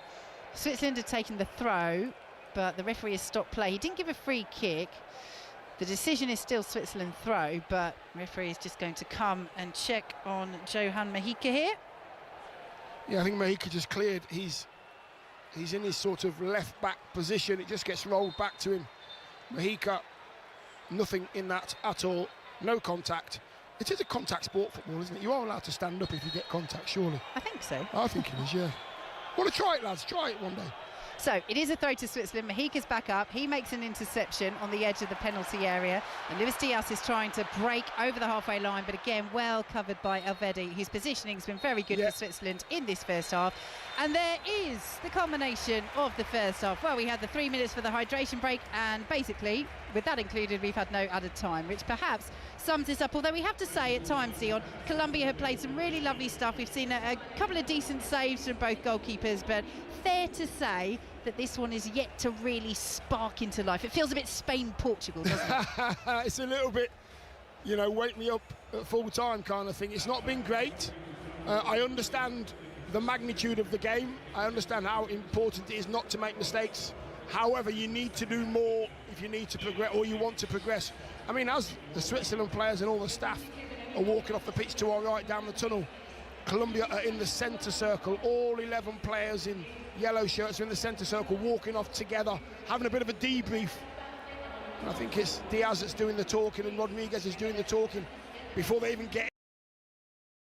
Azteca against Mexico. They had a man sent off. It was an entertaining game, end to end. It went this way and that, but eventually England take their place in the quarterfinals and do what no team has ever done before at the World Cup and beat Mexico at the Azteca Stadium. Troy, I've got to come to you first. Yep. How are you feeling now about this performance in the immediate aftermath? Very mixed emotions, a lot of positives. For this studio, it's the best result and best game we could have had. I think the Mexicans will leave this knowing that they gave everything, pushed England right to the edge, and they can take a lot of positives from the game. From England's point of view, loads of mental ticks, togetherness, yes. Go through adversity, yes. Dig it in, yes. Play at altitude, all the things that we've heard before. Tick, tick, tick, tick, tick. Delay, yeah. For me, it leaves me saying, yes, great. Looking ahead, bigger picture. None of my original concerns have been answered. We've still not controlled a game. We've still relied on 3 moments from 2 individuals. Jude Bellingham, Harry Kane. We knew that at the start of the show. But we ticked a lot of boxes. We got through. It wasn't pretty by any stretch. But maybe the group now, to Ian's point off air, maybe the group feel better for it. If I'm Norway, I'm like, okay, let's go to work. Because I don't think Norway sit back and go, I don't think any performance so far has A, made England fans feel like we're going to win the World Cup, and B, has made any team who's about to face us, including Mexico, say, oh, we're playing the mighty England. It's like, hey, they're good, but we can get at them. So mixed emotions for right now. Janelli, given the fact that England did have 10 men for over 35 minutes of that game and Mexico were pushing and pushing and pushing for the last part of it, are you sitting here as a Mexico fan thinking we should have got it at least to extra time there? Well, first off, congrats to England. Well-deserved win. That was. I bet you're a much better person than me because I would never have said that. That was what I was impressed by, was how they were playing a man down almost the entire second half, and didn't seem like it. Like in terms of character and grit, Yeah. you talked about that before. You said they were lacking that character, but to me they showed that, and they made it very, very difficult for Mexico. I think for Mexico it was an impressive performance. Their initial reaction to being down 2-0, their response was great. And I think it was the best thing that could have happened to them in the first half. They put themselves back in the game. They started off the second half strong. After going down 3-1, they get the penalty kick. Raúl Jiménez puts Mexico back in the game again. So I think there was constant moments of hope. Yeah. I was hopeful the entire game, especially at the very end when it was Mexico completely dominating in possession. I think it was a combination of, yes, England defended really well. There were moments where players were throwing their head on the line, slide tackling in front of their own goal, which is great, especially as a defender. I can appreciate that. But I think it was also a bit of Mexico's frustration in really like being desperate and looking for that perfect cross, that the quality in their services just completely went down the drain. It was just, it went from, I think, a 5-star performance in the first half in terms of services to the second half. It was a completely different type of quality for Mexico. And that was difficult to watch because I think they didn't know how to manage those emotions because they had time. Mexico only needed one clear opportunity to tie the game and then take the game into extra time. And they didn't know how to manage that. So it is that, from that perspective, it is frustrating. It was also frustrating hearing the fans yell the homophobic chant. It's very, very, very frustrating. It's very sad. We have a lot of work to do to make that better. Ian, I wanted to get your perspective, sort of unbiased here. Troy and I, obviously, we've been watching England as England fans, and we are... How are we asking a Scotsman to be on what I'm saying about England? What I'm saying here. The game's gone. Okay, He's got his analyst hat on. But I'm saying, as England fans, given what we've seen over the many years, you can't help but feel jaded. And even when we've won a game and done what no team in world football has ever done inside the Azteca, you immediately migrate towards the negatives. It's just what we do as England fans. But tell me it wasn't that bad. Listen, from an American-born Scotsman, that was a hell of a game to watch. Yeah. I kind of wish that both teams would lose that game because of my hatred towards both teams. But I have so much admiration for what both teams did in that game. The spectacle they just gave us, the game that they gave us. There will be a lot of negativity from both camps, obviously, after that game. But the actual spectacle itself, it had absolutely everything. There were goals, there was drama, there was penalty kicks, shocking refereeing decisions, good refereeing performances. There was fights on the field, there was battles, there was a lot of nonsense going on in that game, but it gave us drama that we really wanted. And to me, this was as good as it gets in the World Cup. Lacking a bit of quality from both teams when it comes to offensive, controlling the game, defensive mistakes. I was slightly disappointed with that from both sides. But at the same time, it's hard not to sit back and enjoy it. As a neutral, what it was, it gave us a lot of drama, and I could see it from both of these guys' points of view. I mean, there was a lot of passion in this room watching that game from a lot of people who didn't really care who won this game. But this was a real good spectacle, and I think both nations should be incredibly proud by the performance, the effort. It was a lot of heart in that game, but little to no quality throughout the whole course of the game. Troy, let's focus on some of the individual performances for England. Let's start with Harry Kane. Didn't actually get that much service, did he, in the first half? We talked about that at half-time. And in the second half, he took the opportunity with the penalty. It was a brilliant pen, despite the keeper going the right way. And then he showed that he knows how to be a team player, and he came off the pitch, didn't he? Was that the right call? I think it was the right call for Harry to come off. I wasn't too impressed with Morgan Rogers coming on. I wanted us to have a little bit more in midfield, maybe a Kobe Mainoo, a Jordan Henderson type, and then put Gordon through the middle like Newcastle have done over the time. But Harry steps up in the big moments, and we was talking as that was developing. And it took me back to the Brazil game very, very quickly, because it's like, big moment, you want your best player taking it. You want that reliability. And obviously, Vinny Jr. decided to let Bruno Guimaraes take it, who's took four penalties in his career, and he's 50-50. He scored 2, he's missed 2. In that moment, I actually said in this room, and a few people were like, oh, don't jinx it. When Harry Kane's taking a penalty, I don't care if he misses. Because the one thing he does, he takes it with conviction. And he knows I'm going this side and I'm going. And if I miss, I miss. But he can live with the decision. And I can live with the fact that he's positive in his decision. And obviously, he's not going to score all of them. You know, think back to France in Qatar, he misses. But so what? But he stepped up. He steps up, he does it. Jude Bellingham will get a lot of credit as well, because he was fantastic. Yeah. One person, me and Ian both agree, had a fantastic game. And the stats won't agree with it. The untrained eye won't agree with it. But if you've played the game, you will agree with this 100%. Anthony Gordon was a beast today. He was unreal. Defensively, he was helping out every time, tracking back. Took us up the pitch when we needed to. Is there moments he could be better? Absolutely. Every player will go, oh, could I have done this better? He was a beast. And ultimately, when you look through the whole team, you have to say everyone was roughly 7.5 out of 10. Yeah. Everyone. And then obviously the 2 sprinkles of Bellingham and Kane, they go up to the 9s for that little piece that they added. But again, the right back situation we said was a problem before the game. Red card for you? It is, yeah. I think it's unlucky because obviously he makes the tackle, he hits the top of the ball, which forces the leg to go up. But in today's game, yes, that's a red card, and there's no arguments. There was no arguments in this room. But now Gerald Kwanzaa's out. Now who goes in? There's no Reece James. Thomas Tuchel. So now we're going to have to go. Now we're going to have to do, which is put Konza at right back or Jed Spence at right back, and we see the problems that he's had. So it leaves me proud that we got the job done and we did it in the most English way possible, which was make it as hard as we can for ourselves.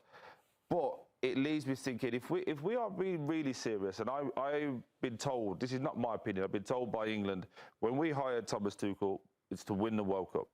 So I'm looking at it through a lens of, that's what you told me we're trying to do. Are you the best team at the World Cup, though? No, absolutely not. No, you're not. No. But can't you just take pride in these types of moments, though? We're not Scotland. We're not just happy to participate. I understand. No, but you are. You just won. No one's ever won at the Azteca in a World Cup game against Mexico. Great. No one's ever won. We're not competing with Mexico. We're not competing with Mexico. You just did something that no one else has done. Great. So what? Somebody else will do it next. I don't care. I'm saying this is what they told me. The FA told me, Thomas Tuchel told me, he was brought in to win the World Cup, right? Their words, not mine. So in one game throughout this, can you tell me a performance that we can say, I get it? Not one performance. Nutella ice cream makes us a spoonful happier. 'Cause you give me the Discover the incredible taste of Nutella in every spoonful. Nutella ice cream, a spoonful of happiness. You can still win the World Cup without being at your very best, though. Who's done that? I mean, there's been plenty of teams who have actually won it. Yeah, but not played their best. Who? I mean, safe to say Argentina weren't at their best every single game. Last time, Messi I just said one game. Yeah. Give me one game. That last game again in the World Cup final, Troy, that was unreal. That performance right there, and obviously as a neutral I'm speaking, I don't have my passion in this one, so I can feel your energy. There was a lot I actually learned about this England team watching it. The way they defended for 30 minutes, 35 minutes with 10 players, every single player fighting for one another. Dan Burn coming on, winning headers, challenges, Jed Spence, one incredible challenge in the penalty area. Yeah. I mean, even Jude Bellingham, the way he continued to run until he couldn't run anymore. The goalkeeper, Pickford, I mean, he makes me nervous because of some of the decisions he makes, but he made a couple of fabulous saves. Stones, when he came off the bench, I mean, there's a lot of small wins there that I think that you can build towards a World Cup success. That against top teams like France, if you catch them on an off day, with that team being united like they just showed us, I think... Are they more united than Norway? Oh, yeah. I mean, listen, I think England, after that performance... They're more united than Norway? I think that performance right there tells us that England are well and truly believing that they can win the World Cup. I wanted to get your perspective as well on Thomas Tuchel. I know, as Troy said, he was brought in to win the World Cup for England, what we've been waiting since 1966 to do. He came here with a game plan. not everything went his way. He had to deal with adversity. I know England led in the game, but then they had to deal with Mexico coming back at the end of the first half, the red card, all of the rest of it in the second half. We've got to say that this is Thomas Tuchel being able to lead his... I almost think of a ship going through a storm on the ocean. He did get to his destination in the end, although he had to come through a hell of a storm. That's a really good way to put it. I get. We got there. I get what you're saying. I get it. You want your team to win playing pretty football, convincing football. I want them to show me one performance that I can go, that's who we are. But if they want, I think today, as being a obviously non-England supporter, from an outsider looking, I hadn't been convinced with England at all. But today, I thought, I don't know if they'll be World Cup champions, but I think they have a solid chance. I think the way football has evolved, it's so different now. And today they show that they can defend being a player down like that. They're so committed. And then you have two players in Harry Kane and Jude Bellingham who can win games for you. Yeah. Any other team in the world would die to have two players like that. And they're consistent. And they can do it despite any circumstance. And that was what was lacking from Mexico today. Mexico doesn't have that. No, I agree. But do you know why that argument then gets countered? Because what are you frustrated with? The fact that Mexico were very one-dimensional in the attacking third. So when we talk about how great England defended, what did we actually have to defend? Balls getting crossed in from deep. That's it.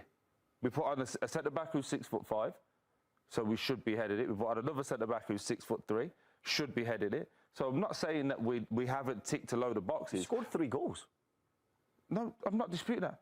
Again, this is the bit where you guys are going, we scored 3 goals. I'm answering one question and we're changing the question. Yeah. The question is, we showed defensive resilience from crosses coming in the box. That's not a massive tick to me. That is basic defending.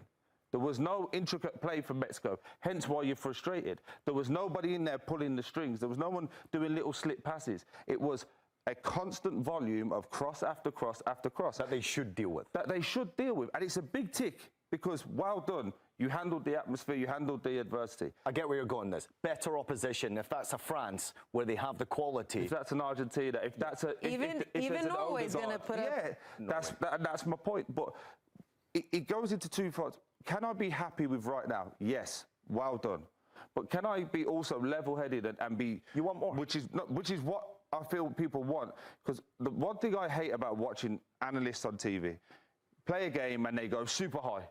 Oh, we're going to win it all, we're going to win it all. And then we lose and it's like, oh my God, sack everybody. But can we just be measured? Our job, I feel, is to be measured. What we've shown so far is that we can do what are the basics. We can dig in and we can do that. I think we have not managed one game with the ball yet. I think we all agree with you there, Troy, that there is more to come from this England team, right? There was a very, very good individual performance from Gordon today. Yeah. He showed an incredible amount of patience and possession of the ball. He went up against Sanchez, sort of wound him up a little bit, showed a bit of quality going forward. His heart, his effort, the way he ran back and fought for the team, that was outstanding to me. Jude Bellingham continuously, to me, is the absolute leader of this group. Now, I know Harry Kane gets all the credit in Harry Kane, but he was non-existent for a large part of this game. Having that type of a player and that type of a personality that never says die, he goes into every single battle, he'd be the first one I'd have on the team sheet, Jude. Because he can come up with those moments of magic that when you game. The goals were brilliant, right? And it was so quick how it happened. But he offers so much more, Jude. Just that attitude, that fight, that desire, that commitment. He's everything what I think really is a leader. I agree with you. I know you were concerned about his yellow, and early on you thought it would be best to get him off the pitch, but he needed to be on the field. Correct. If you take him off the pitch, Mexico has an even better chance of tying that match. Yeah. I much prefer him on the pitch for the whole of the Norway game. Yeah. So that's the balance, right? He handled the discipline. He did. Well, and I also thought that was one thing that Thomas Tuchel did really well. When he put on Morgan Rogers, he threw Jude up front and was like, I know you'll run around, but do it up there. Yeah. Don't. No changes for them at half-time. Vargas in goal, the back four of Munoz, Sanchez, Lucumi and Mexica. Ahead of them, Puerta, Lerma and Arias, with their captain becoming their record goal scorer today, James Rodriguez. A record goal scorer, record appearance maker, I should say. I'd love a goal. But so far it's goalless. James Rodriguez, Luis Diaz and Luis Suarez. Not that one, the one that's the top scorer in the Portuguese top flight this season. Up top as Colombia win another free kick, this time just outside their own penalty area. And we played 75 seconds in this first half, Dion, and so far it's the same story. Yeah, as you were. Yeah, we've got plenty of time though. Here we go. I'm going to give them every opportunity to wow me in this second half. Show me what you've got. Show me why you deserve to go through. Yeah, that's the sort of positivity we like from Dion. And we want positivity from either Colombia or Switzerland in this second half. Colombia have been the better side so far. Switzerland coming forwards with more of the possession in this second half. It's Rodriguez to Dan Ndoye of Nottingham Forest, who does well down to the byline, pulls the ball across, and it will come on the penalty spot. And it's steered wide by the substitute, Djibril Sow. He was slipping as he took the shot, but he was completely unmarked by that Colombia back line. And Switzerland have squandered a chance early in the second half. Massive chance as well. Ndoye just very, very positive. We've seen him do it many times. Gets to the byline, pulls it back, the ball rolls over the penalty spot. And so there, he actually slips as he's just about to strike it. He's got all the time in the world, sets himself to strike it with his left foot, and his right foot just slips underneath him, and the ball goes harmlessly out for a goal kick. But that is a really, really good chance. And a real concern for Colombia in terms of the marking there. As we say, defensively, they've been so solid at this tournament. Conceded one goal in the opener against Uzbekistan, and have kept a clean sheet in every other match so far, beating DR Congo. They scored a late winner in that game. DR Congo, who of course lost narrowly to England in the last 32. Then the goalless draw with Portugal, which meant they qualified as group winners ahead of the Portuguese. And the 1-0 victory in the last 32 over Ghana. Switzerland also through as group winners, finishing ahead of Canada, the co-hosts, as they pick it up. Switzerland midway through the Colombia half, playing all in red from right to left. Colombia in the yellow shirts, the white shorts and the white socks. Nice little 1-2 by Switzerland. Oh, and Ndoye down. Is that a penalty? Well, protests from Dan Ndoye are not perhaps as vehement as they might have been. I have to say, from our angle, it looks like it could well be a spot kick, but there weren't that many appeals from the Swiss players. The referee has said, don't take that throw just yet. What do we think, Dion? No, I think there was a little bit of contact early on, an attempt to grab a shirt as well. I'm not sure if there's enough to make Ndoye go down, to be honest with you. Munoz, or should I say Munoz, actually just panicking slightly because Ndoye gets to the wrong side of him and he's thinking, just grab something, don't let him go around me. But the referee, I think, got that spot on. Yeah, and we're back underway. It's one of those where I think Ndoye feels that first initial contact and thinks something else is going to happen, so he goes down, and then nothing else does happen. So, right decision, quickly dismissed by VAR. Any sense of a review? And Colombia in possession outside the centre circle. Mexica out to the left-hand side, just plays it straight into So, cleared away by Lukumi. And headed away by Nico Elvedi out to the right-hand side. Nice little back heel by So to keep that in. Forward by Freuler, and now Reeder. And in field by So to Xhaka. This is much better from Switzerland. Out to the left-hand side. Rodriguez will pick it up. Down the left he goes as his manager, Murat Yakin, in his dark blue suit, stands with his hands in his pockets. Two players come together. Xhaka's one of them, so's Munoz. Both down. Colombia have it over the halfway line. And here goes Jefferson Lerma as the referee allows play to continue. Colombia now in possession over on the left-hand side. James Rodriguez has it taken off his toes. And Munoz is still down for Colombia, but they're in possession. They can decide to put the ball out. The referee is happy to let play continue. And Colombia don't want to put the ball out, even with their teammate down. They've slowed the play down just outside the Switzerland penalty area on that left-hand side. And then the ball is played across to Puerta as Munoz is eventually back up to his feet and joining the attack as James Rodriguez plays the ball into the area. Good delivery and very good defending there at the back by Switzerland. Zakaria just easing the onrushing Arias out of the way.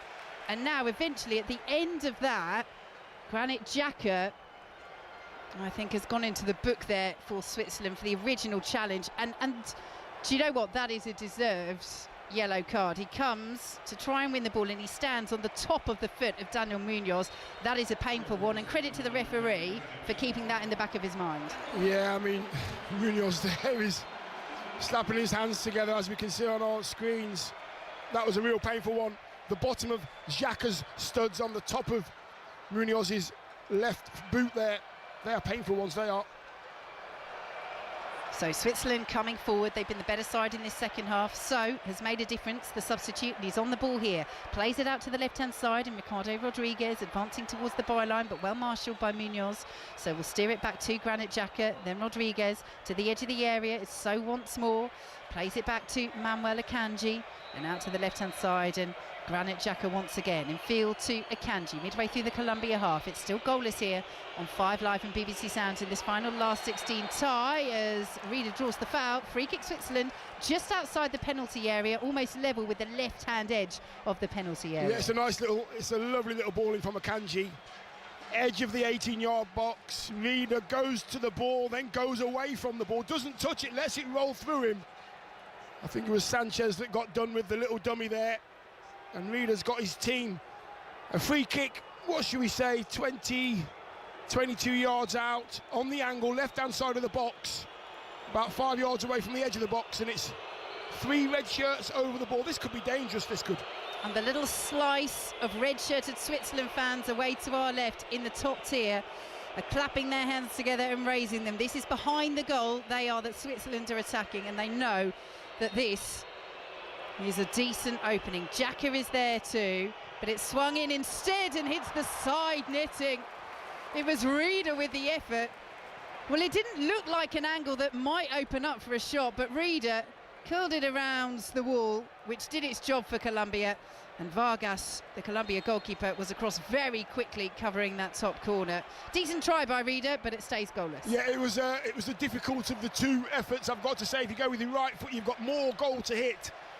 At a better angle, Rieder tried to put it in that top left-hand corner. As he was looking, the wall did its job, and he was about 2 yards wide of that left up right. So Colombia get us underway. It's still goalless. Switzerland back in shape. Switzerland, who have lost just 1 of their last 18 games in all competitions. That was 4-3, a thriller against Germany in March. They've not actually lost a competitive match, Switzerland, since losing back in November 2024 to Spain in the Nations League by 3-2. So this is a side, as we're seeing today, that is very difficult to beat. And Colombia, a side that's very difficult to score against at this World Cup. So perhaps no surprise as the ball goes out of play for a Colombia throw right in front of their manager, Nestor Lorenzo, but it's still 0-0. Yeah, it's okay to play at a tempo like this, which is quite pedestrian from both sides, but when you do get into the areas where you have to pick it up a little bit, 1 and 2 touch, that's when you will get your joy. Neither side has actually done it yet. Lovely bit of play by James Rodriguez, controlling with his head and then his foot, then he's dispossessed, then he wins it back, fires it into his teammate Arias, who can't keep it. That pass was fizzed at him with such ferocity. And Switzerland have it on the halfway line once again. Here is Akanji, plays it forward to Granit Xhaka. And now infield to Freuler, who saw a little bit of space for Zakaria over on the far side. Plays it all the way back to Nico Elvedi. We mentioned this just at half-time, but Elvedi's positioning has been really good in this game so far. Yeah, just what you expect, to be honest with you. Just getting himself into areas where the dangerous ball is going to be. Switzerland looking dangerous here until that little dinked ball forward from Rieder is cleared away by Mojica. And Colombia will try and chase. Kobel just sees enough on that back pass and will clear the ball away from the onrushing Luis Diaz. I don't think he meant that, to be fair. Kobel didn't mean that at all. It went to his left back there with a bit of a swing of his left foot. Wanted to go longer with that one, got lucky. So Colombia in possession with Gustavo Puerta. Plays it back to Davinson Sanchez, and all the way he goes back to Camila Vargas. But I think you're right, Dion. It does feel similar to Spain-Portugal in the last 16. It's the best comparison, that both teams just feel afraid to make a mistake, and that's leading to more caution from both of them. Yeah, and it forces you to play with the mindset of don't make a mistake, don't try that pass, it might get cut out, rather than if I play that pass we might go 1 goal up. So the mindset has to shift, and it has to shift quickly for a player or a manager. Gianni Infantino in attendance today. Just seen a shot of him on our monitor. Not up on the big screen though. Been a busy few days for FIFA. He's not struggled to get tickets, has he? He's at every game, isn't he? As the ball goes out of play, and it will be A throw to Switzerland, who are having the better of the second half. 11 minutes gone. Still goalless in this final last 16 tie, which will complete the quarter-final lineup. And we will have commentary of every single one for you on 5 Live and BBC Sounds as Switzerland work it forward down the left-hand side. Cleared away by Davinson Sanchez. Switzerland throw. It all starts France-Morocco on Thursday, Spain-Belgium on Friday, Norway-England on Saturday, and Argentina against either Switzerland or Colombia on Sunday. Yeah, they're trying to pick up the pace, Switzerland, but they just haven't got the quality to get through this well-organised Colombian side. Kobel again put under pressure, that time from Luis Suarez. His clearance is chested down by John Lukumi. Dannon Doyd has had a little issue there. He's jogging back to the halfway line, looks to have shaken off whatever knock he briefly picked up, the Nottingham Forest man, as Colombia have it over on the far side, and back to Lukumi once more, who will steer it all the way back to Camilo Vargas. He's been #1 since the Copa America a couple of years ago, overtaking David Ospina. He's been patient for his chance to play at a World Cup for a very first time. This is his 3rd World Cup, but didn't play in 2014 or 2018 as Colombia come forward down the right-hand side. It's Munoz bursting forward, and Akanji just about got that ball back to Kobel. Clearance under pressure goes straight to Puerta. Ricardo Rodriguez then clears away, and Dannon Doyd with a beautifully deft touch there to spin the ball away from Jefferson Lerma and keep possession. And a lovely ball out right-hand side as well with the outside of his boot looking for So. That's intercepted. Xhaka will pick it up for Switzerland, but that was a beautiful bit of play from Ndoye. Yeah, Ndoye, I actually think he got lucky there with a bad touch. The ball spins around his right shin in front of the manager. Looks a great bit of skill, but he didn't actually mean it. Well, I'll bow to your expertise, Dion, and I won't give him the benefit of the doubt as the ball into the area is cleared away by Colombia. And then a late challenge there from Zakaria, and that's going to be a yellow card as well. Went flying in there, Zakaria, on Luis Diaz, and unnecessarily so as well, because Diaz was still just midway through his own half. But it shows that Switzerland are up for this in the second half. Oh, I think that's a good challenge. I've just seen that challenge on the screen. I think Zakaria gets the ball there. I think he gets the ball, toes it away from Diaz. He knows if he gets there first, his team are in a good position. I don't think that's a free kick at all. Gets a yellow card for his efforts, though. Well, there's a couple of different angles of it. The decision has gone against Denis Zakaria. And it will be Colombia with the free kick, and they send it back to their goalkeeper, Camilo Vargas, who plays it over the halfway line. Elveri is there, lovely cushioned header back to Gregor Kobel. But when Colombia do manage to do the press, and Luis Suarez is just gesturing about that now, I think on that occasion telling his teammates to hold, but they are putting Kobel under pressure. Yeah, they're trying to, and they're waiting for the press, the trigger to work for them. And here they go, it's Luis Diaz, plays the ball into the area looking for Luis Suarez, comes back to Diaz, beautiful control, then gets the shot away and couldn't get the power behind it from just inside the area on the angle. Then Kobel is bundled over by Luis Suarez, and Luis Suarez is going to go into the book. Now, this is interesting, isn't it? Because he did something very similar in the first half, where he barged into Kobel, and that time Kobel ignored it. This time the referees got involved, and it's exactly what Murat Yakin, the Switzerland manager, said before the game. We have to not be provoked by Colombia. And on that time, that occasion, Luis Suarez has overstepped the line in that particular move. What he's done is he's grabbed Kobel's arm as he's not quite ready to release it, but he's preparing to do that, and he's gone into the book forward. It's embarrassing that Kobel's gone down just by somebody grabbing his arm very, very lightly. He's got himself a free kick and, you know, got his team off the hook, but to go down with a little bit of a pull on your arm is quite embarrassing. As Reader drives, his shot is blocked for Switzerland, and Mexico, who clears, waves his Colombian teammates forward. Then Akanji concedes a free kick on the halfway line.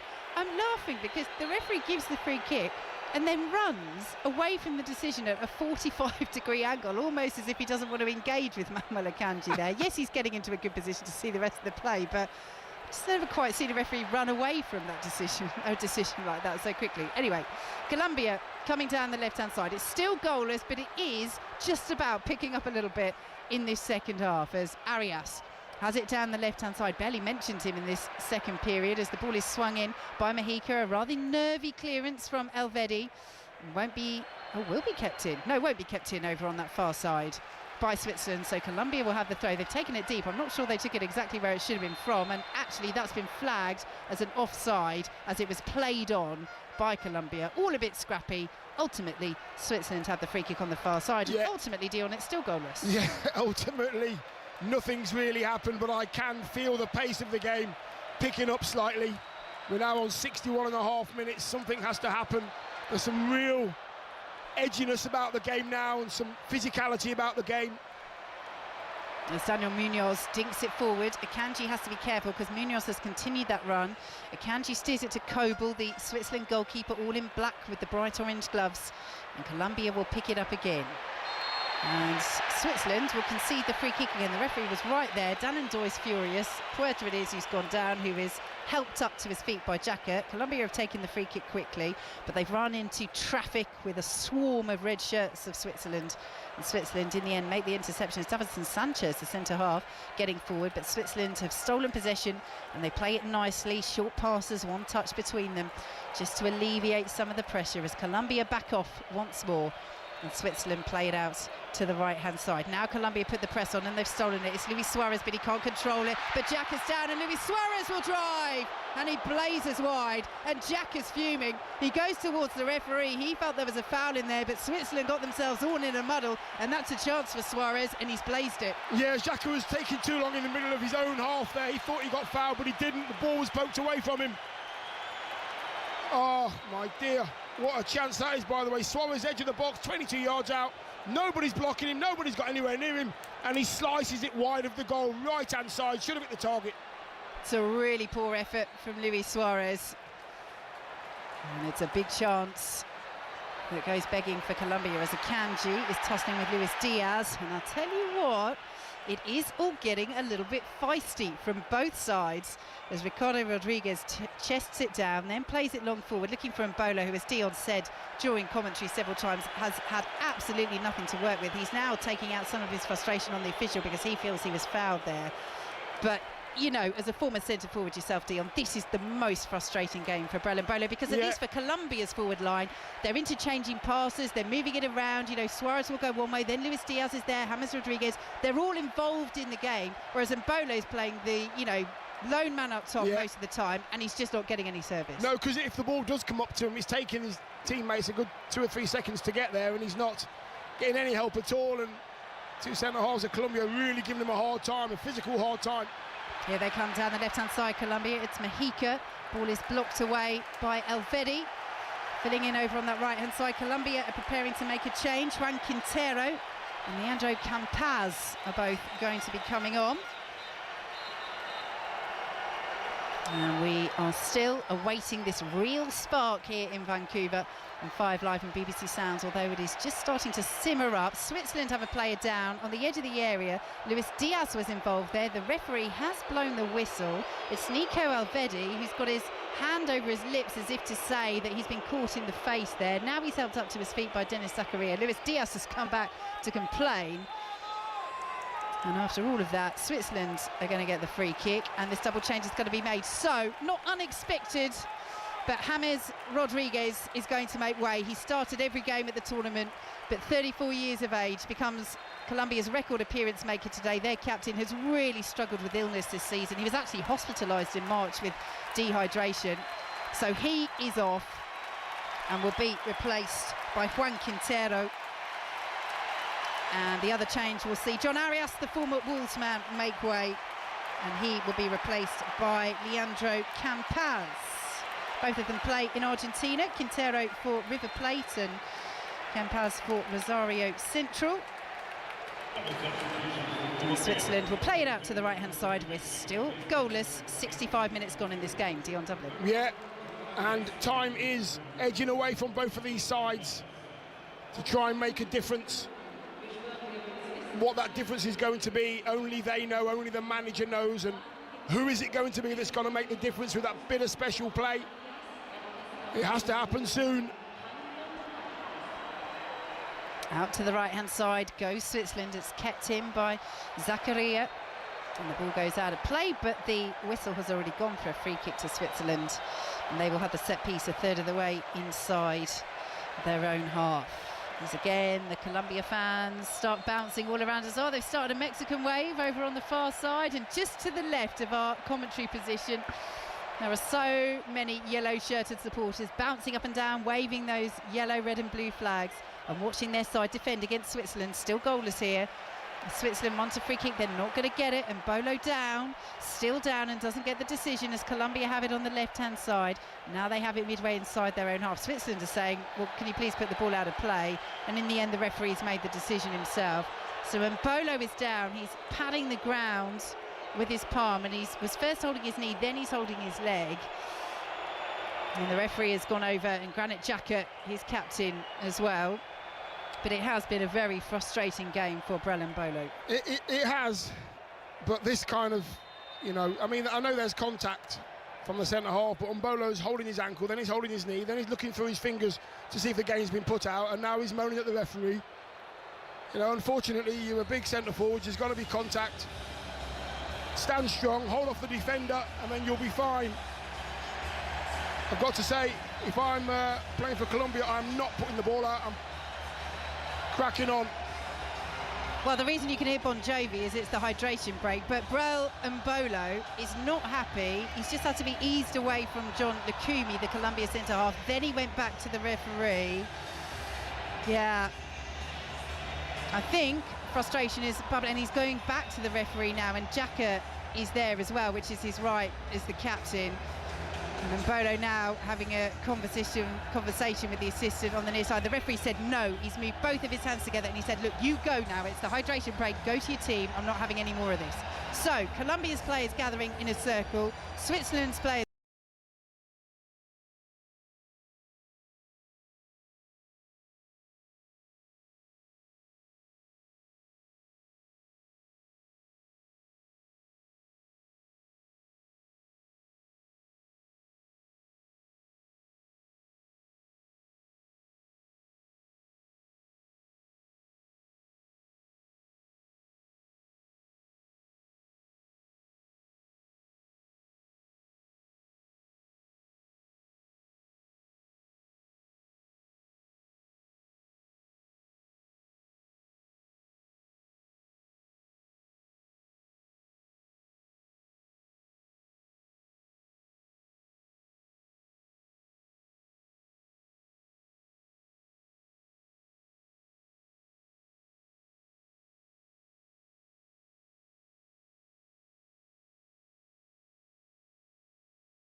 snacks. Come on, Jurgen, share the snacks, come on. Well, you've got some sweets here, Dion. We could go and find them, couldn't we?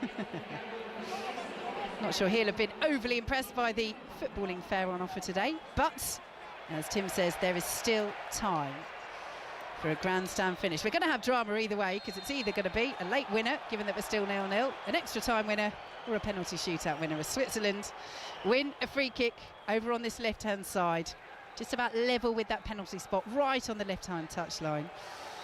We have 19 minutes plus added time to play. Who is going to find the breakthrough? Better play though from Switzerland. The dropped the ball into Mbolo. Reeder's there right in front of him. Mbolo takes a touch, drops it off to Reeder. Reeder plays forward to Undoy to the left-hand side. It's really simple. Give your centre forward some help and he'll hold it up and play the game. So it's Reeder with his arm up to take this set piece. It's swung in left-footed. It's a decent delivery. Good header away by Davinson Sanchez. Back in by Muheim. Good punch by Vargas. Offside flag is up anyway. Vargas is down.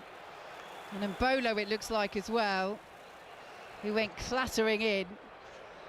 And both players in need of some treatment.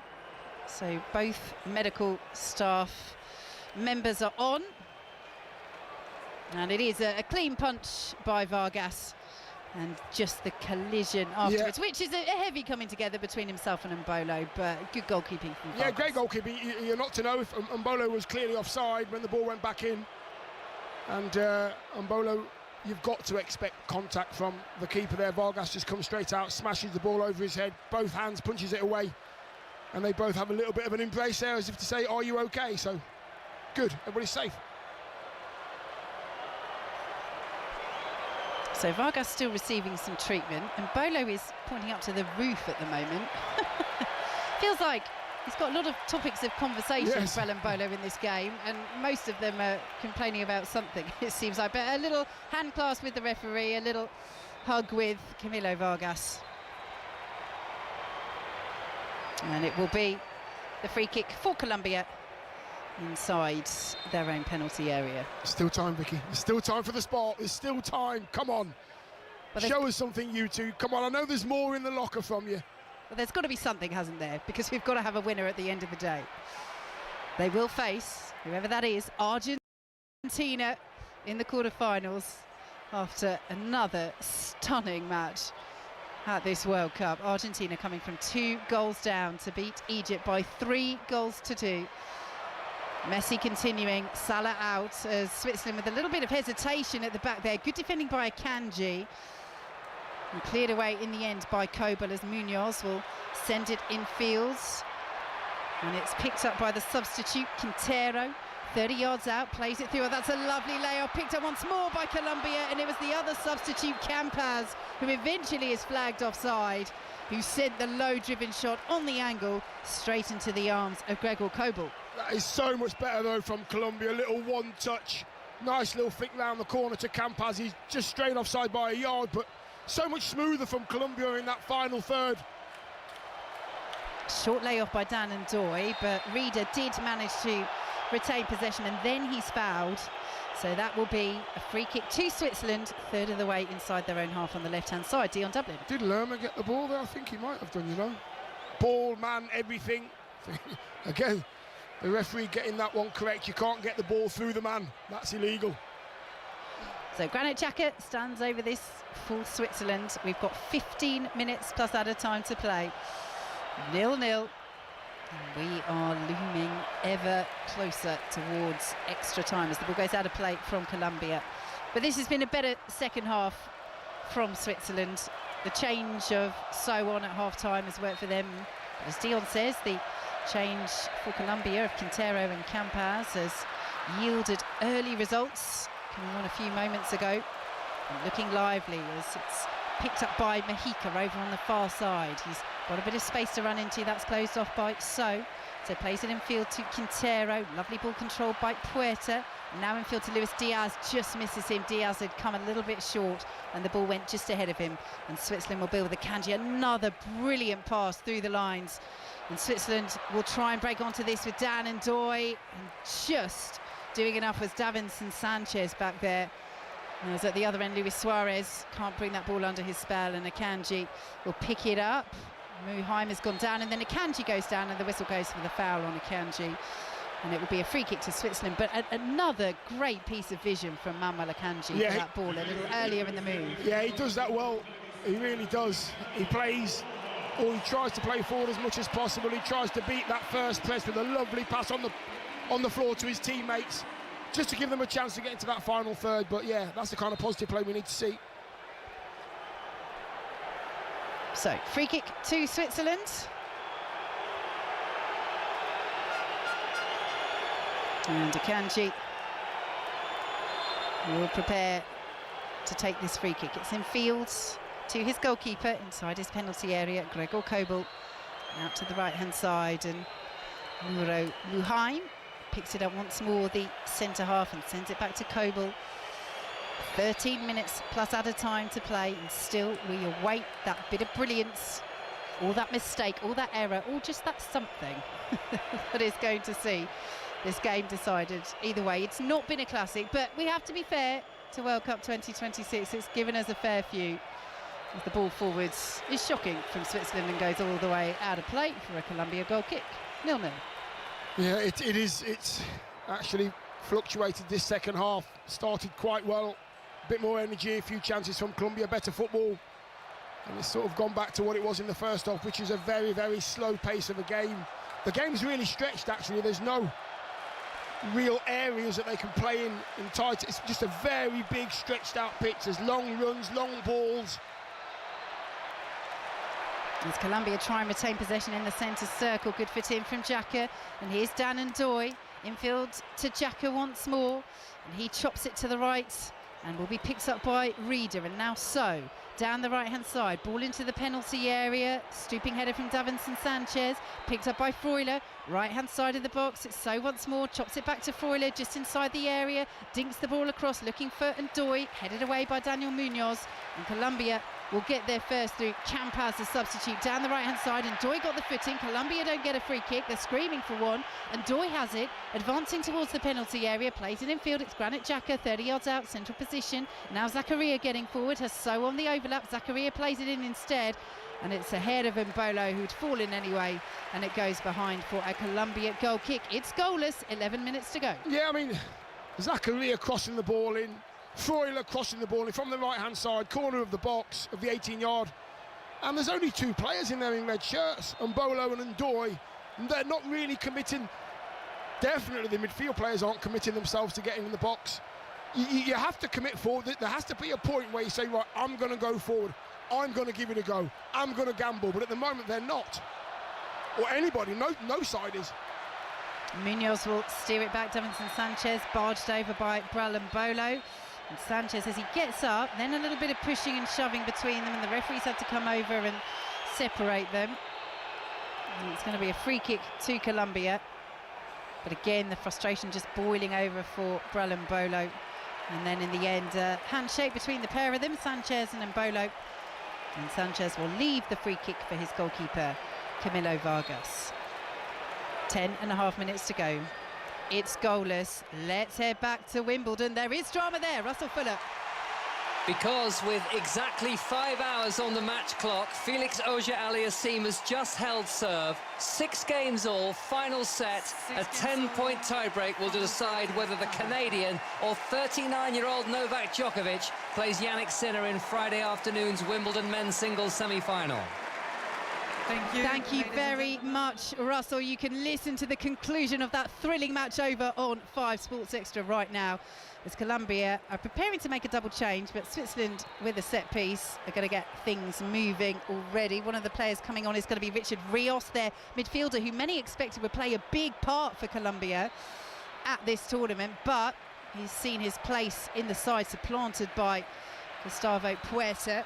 And Cucho Hernandez, the former Watford man, is also going to enter the field, as Manuel Akanji has it for Switzerland, plays it in field to Muheim. And all the way back now to Kobel, as again the Colombia fans inside the stadium, BC Place here in Vancouver, raise their voices once again. The ball is cleared over the halfway line. Lukimi does well, leaps and wins the header, the tall Colombian centre half. Colombia trying to keep it alive. Zakaria himself does well. Luis Diaz wants a free kick outside the centre circle. He's not going to get it. And So will steer it all the way back to Remo Freuler. And Switzerland have it once more, just inside their own half. Switzerland 0, Colombia 0. Argentina await in the quarter-finals, of which we will have commentary of every single one on 5 Live and BBC Sounds for you. Thursday, France against Morocco. Friday, Spain, Belgium. Saturday, of course, it's Norway, England. And Sunday, Argentina against either Switzerland and Colombia. And we are no nearer to finding out who that is going to be. This final place in the last 8 of the World Cup 2026 as Ndoye has it down the left-hand side. Switzerland coming forward. And forward now goes Rieder. Nicely worked by Switzerland this. And Muheim then will concede the throw. Back to Wimbledon. Russell Fuller. No advantage yet in the 10-point tiebreak. Lung-busting rally won by a Novak Djokovic drop shot to take the first point, but Felix Auger-Aliassime has levelled a score at 1 point all. Thank you, Russell. Commentary on Sports Extra. We'll keep you right up to date here on 5 Live as this double change is made for Colombia. Crystal Palace's Jefferson Lerma is the first to make way, replaced by Richard Rios. And on comes Cucho Hernandez, and he is on for Luis Suarez. Dion Dublin. Well, they're having a go. Colombia very positive substitutions, especially in going forward. They're going to have to try and create a lot more in that final third. That's what the substitutions have come on for. Go and win the game for us. Here goes Switzerland down the left-hand side. It's Dan Ndoye. He's trying to win the corner, and he's done so. 0-0. Switzerland with the set piece on this near side. 7.5 minutes to play. Yeah, Ndoye's done well down the left-hand side. Every single time he's got it. Yeah, he has been doubled up by defenders, but he's tried to get down to the touchline and pull it back, and he has done on a few occasions without the commitment of his teammates, unfortunately. Is it going to be a set piece that sets these two apart? Well, Switzerland's have one here, near side, it's Rieder. Colombia have a player down in the box, it's headed away anyway, comes to the edge of the area, Xhaka dinks it back in. Colombia should be able to clear and do so with Mexico, who's going to run it away down this left-hand side, and they've got yellow shirts streaming forward. On the right-hand side, one of them's Quintero, brilliant ball, plays it forward into the area, just ahead of Campaz, and Kobel on the stretch, just gets there, and the flag is up for offside anyway. Do you know what, Dion? Every single time it's been exciting in this game, it feels like the flag's gone up for offside. And anyway, the team can't make the best of the chance. Back to Wimbledon, Russell Fuller. Candera Auger-Aliassime, service winner Djokovic. Djokovic leads the tiebreak 3-1, first to 10s in the semi-finals. Thanks, Russell. Commentary over on 5 Sports Extra. So drama at Wimbledon in the closing stages of that match. We're going to get drama at some point. I promise you, listeners, it's a fact, because we're going to get a late winner, we're going to get an extra time winner, or we're going to get penalties. So if you've stayed with us this long, don't give up now. Why would you listen through the first 84 minutes, which hasn't been great, and then miss out on the drama? It starts now, it starts now, here we go. Here's Muheim, down the left-hand side for Switzerland. They have it just outside the area. Rieder dispossessed by a combination of yellow shirts, 2 or 3 of them around him. And Campaz, nice ball in field to find Puerta. Out to the left-hand side, and Mexico, who's looking for options. He wanted Diaz to come short, and he did so. Through the centre was Cucho Hernandez, the former Watford man, but Diaz will keep it on the left-hand side. Out to the right they play it now, and Colombia, and Daniel Munoz of Crystal Palace, who's got 2 goals at this World Cup so far for Colombia. He's had a great tournament. Quintero picks it up now, out to the right-hand side, and his fellow substitute Campaz plays the ball towards the area. It's cleared away by Dan Ndoye, and will spin out to this right-hand side, right in front of the Colombia coach, Néstor Lorenzo, as Quintero plays it forward once again. It's Munoz, now Campaz. Oh, lovely little bit of skill to get him past Muheim.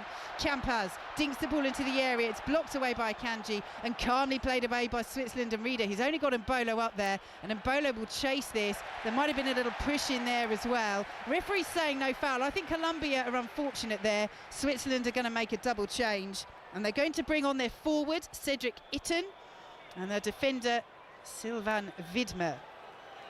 What do we think about that challenge there as Sanchez went down? In a moment, Dion, we'll come to you, but let's get back to Wimbledon. Russell Fuller.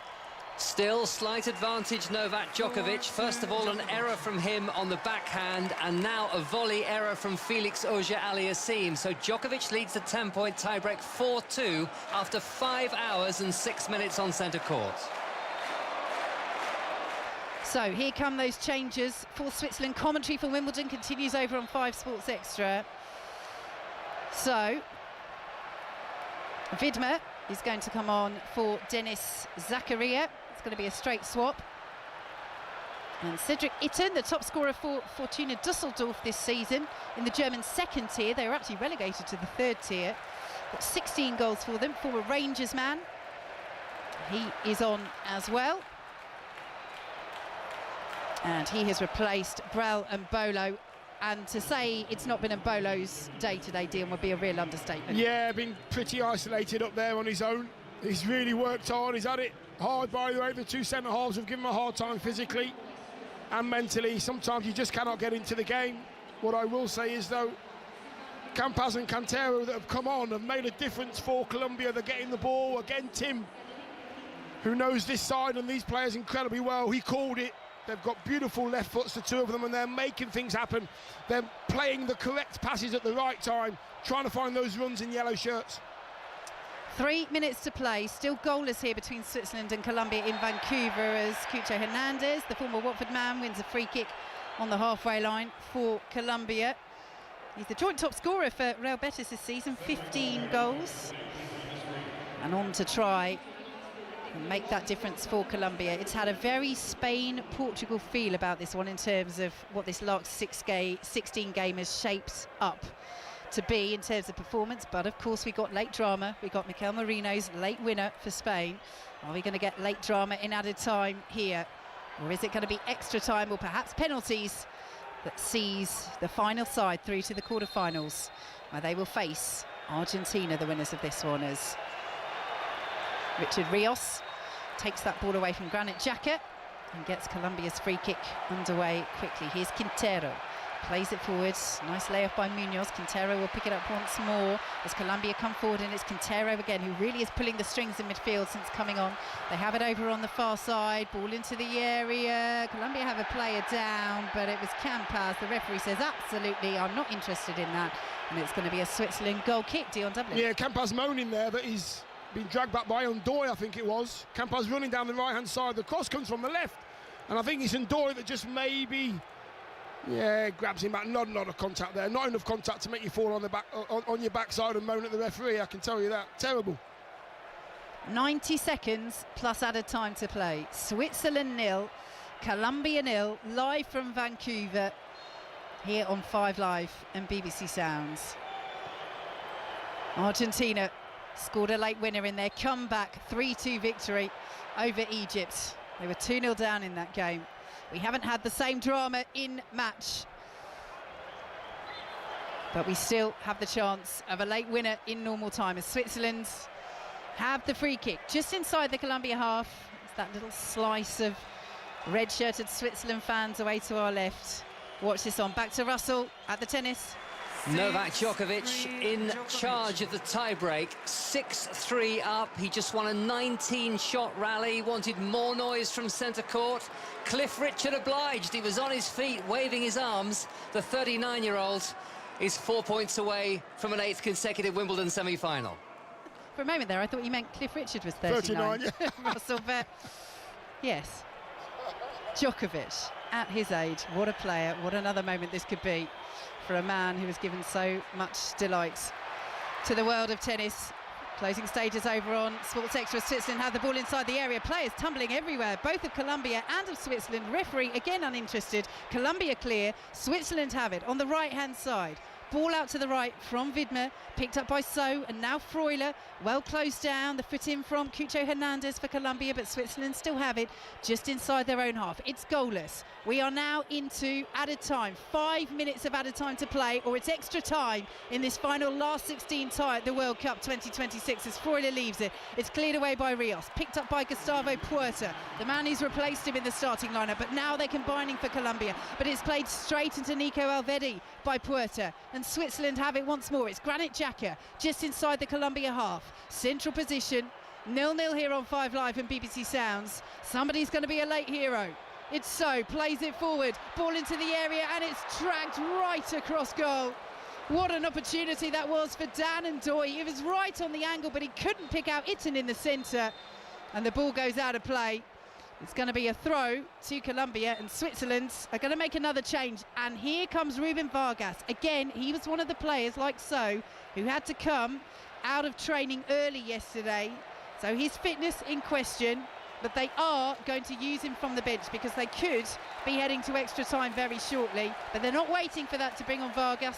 3 goals for Sevilla this season, but at this tournament he's been great. 2 goals, 1 assist. They're without Manzambi, who's got 3 goals and 2 assists for Switzerland at this tournament. And he is on Vargas for Nottingham Forest's Dan Ndoye. Dion Dublin. I'm surprised they've been taking Ndoye off, to be honest with you. That little half chance there.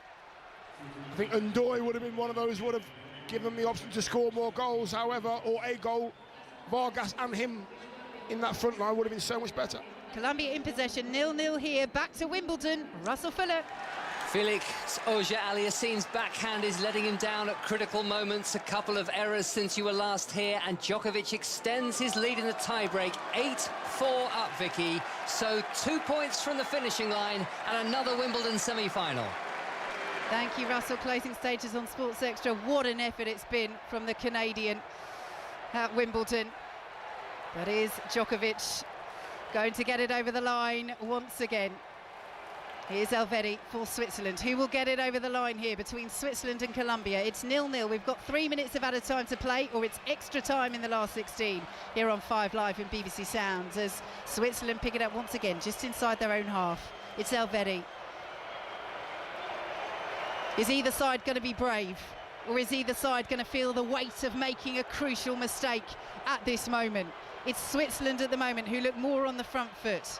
Colombia looking to hit them on the counter if they can get possession, but Switzerland at the moment, as I say, on the front foot, will now pass it back to Akanji. But they are pushing, they are probing, they are looking for a final chance in normal time. As so, plays it out to the right-hand side. The ball is cleared into the penalty area, and it got a deflection. It's going to be a Switzerland corner over on the far side. Dion Dublin. Yeah, Granit Xhaka wanting Vargas there.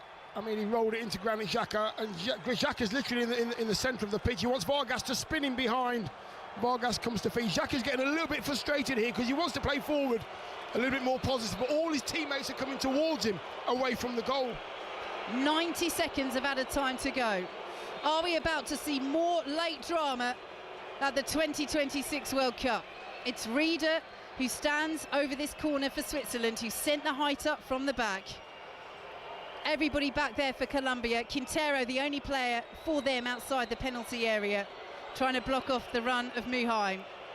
As the corner is swung in from the far side, it's cleared away by Davinson Sanchez inside his own 6-yard box, and Colombia will help it on.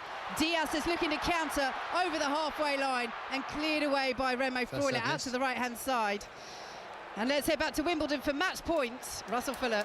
5 match points for Novak Djokovic. He leads this 10-point tiebreak 9-4. It's Felix Auger-Aliassime, 14 years his junior, the 3rd seed, who's serving. It's a second serve. Backhand reply from Djokovic. Forehand Auger-Aliassime. Djokovic with a forehand. Auger-Aliassime's backhand flies over the baseline. And the 39-year-old has won it in 5 hours and 15 minutes. Novak Djokovic, arms aloft in centre court. He's in an 8th consecutive Wimbledon semi-final, a 15th in total, and he continues to defy belief at the age of 39. Djokovic will play Sinner back on centre court on Friday afternoon. Thank you so much, Russell. Another epic victory in the career of Novak Djokovic. As here, Switzerland thought they had a free kick, but instead it's gone the way of Colombia, and we've got 10 seconds to play. And Dion, I think we know where we're going. 0-0. Still time, still time. If only there was more Is time. there, though? Well, there's your answer. No. Even your optimism, Dion, couldn't eke out that game, that normal time for a little longer. It's not been a classic, but as we say, if you've stuck with us for this long, we're going to either get an extra time winner or somebody's going to win on penalties. And regardless of the quality of the rest of the game, that's always exciting, isn't it? Well, it has to be, because that 96 minutes wasn't exciting. I'm pretty sure both of these sides are not happy with their performances. They know they've got a lot more to give. They have to give it now in this next half an hour. I'm sure they don't want to go to penalties. but they've got to do just that little bit more. This is where the manager earns his money. This is where the captains earn their money. Positivity's needed. You now have to gamble. So, extra time, here we come in Vancouver. After normal time, it finishes Switzerland 0, Colombia 0. Well, I mean, all I could say after that, Dion, was the tennis has been fantastic.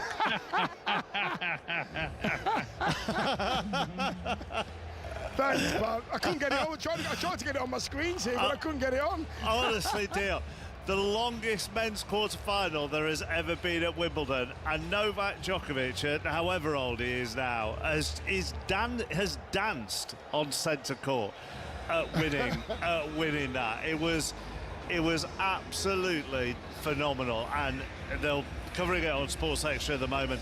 It is still on BBC One. Djokovic is about to do his post-match interview. He goes into that semi-final, as Russell said, will take on Yannick Sinner on Friday afternoon, which will be a must-watch and a must-listen. The number 1 seed against the number 7 seed. Vicky said it in commentary, does anybody want to be brave? And that's the answer. That's the question, isn't it, Dion? I don't know what the answer is. Yeah, I don't know what the answer is either, but both teams are in huddles right now. Granit Xhaka's doing all the speaking in the Switzerland huddle. The manager's doing the talking in the Colombia huddle, but they're just... This is where, unfortunately, Chappers, you know, instead of playing safe and playing round the back and going from left to right, play it forward.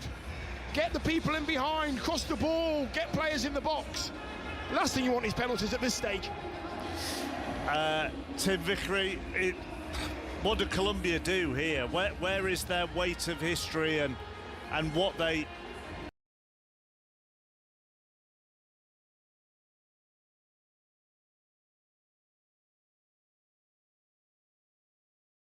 We talked about this going into the game, that Colombia's top scorer in this competition is the right back, Munoz of Palace, and he's been kept at home, hasn't he, by Switzerland with Undoy, and now Vargas has come on. But let's look on the bright side. We've got another 30 minutes to enjoy the wonderful talents and the wand of a left foot of Colombia's number 20, Juan Fernando Quintero. Yeah. I will not give up hope of him producing something very, very special before we have to go to the psychological torture of penalties. I don't know if you've... Going back to the earlier game, which had all the drama and all the controversy, have you seen the Egypt manager's quotes after their defeat to Argentina? No. What? He has said he will not watch another minute of the World Cup after feeling his side suffered an injustice. He said it's all about money. They want Messi to stay in the tournament. In football, many things happen off the pitch because of interest. What happened was unfair. Egypt deserved to qualify. We were the better team. And because of everything... well then, didn't he? Well, yeah, well. but because of everything that's happened, if there are controversial decisions that are perceived to go Argentina's way, I think this will crank up over the course of the rest of this tournament, don't you? I mean, I've already seen online stuff.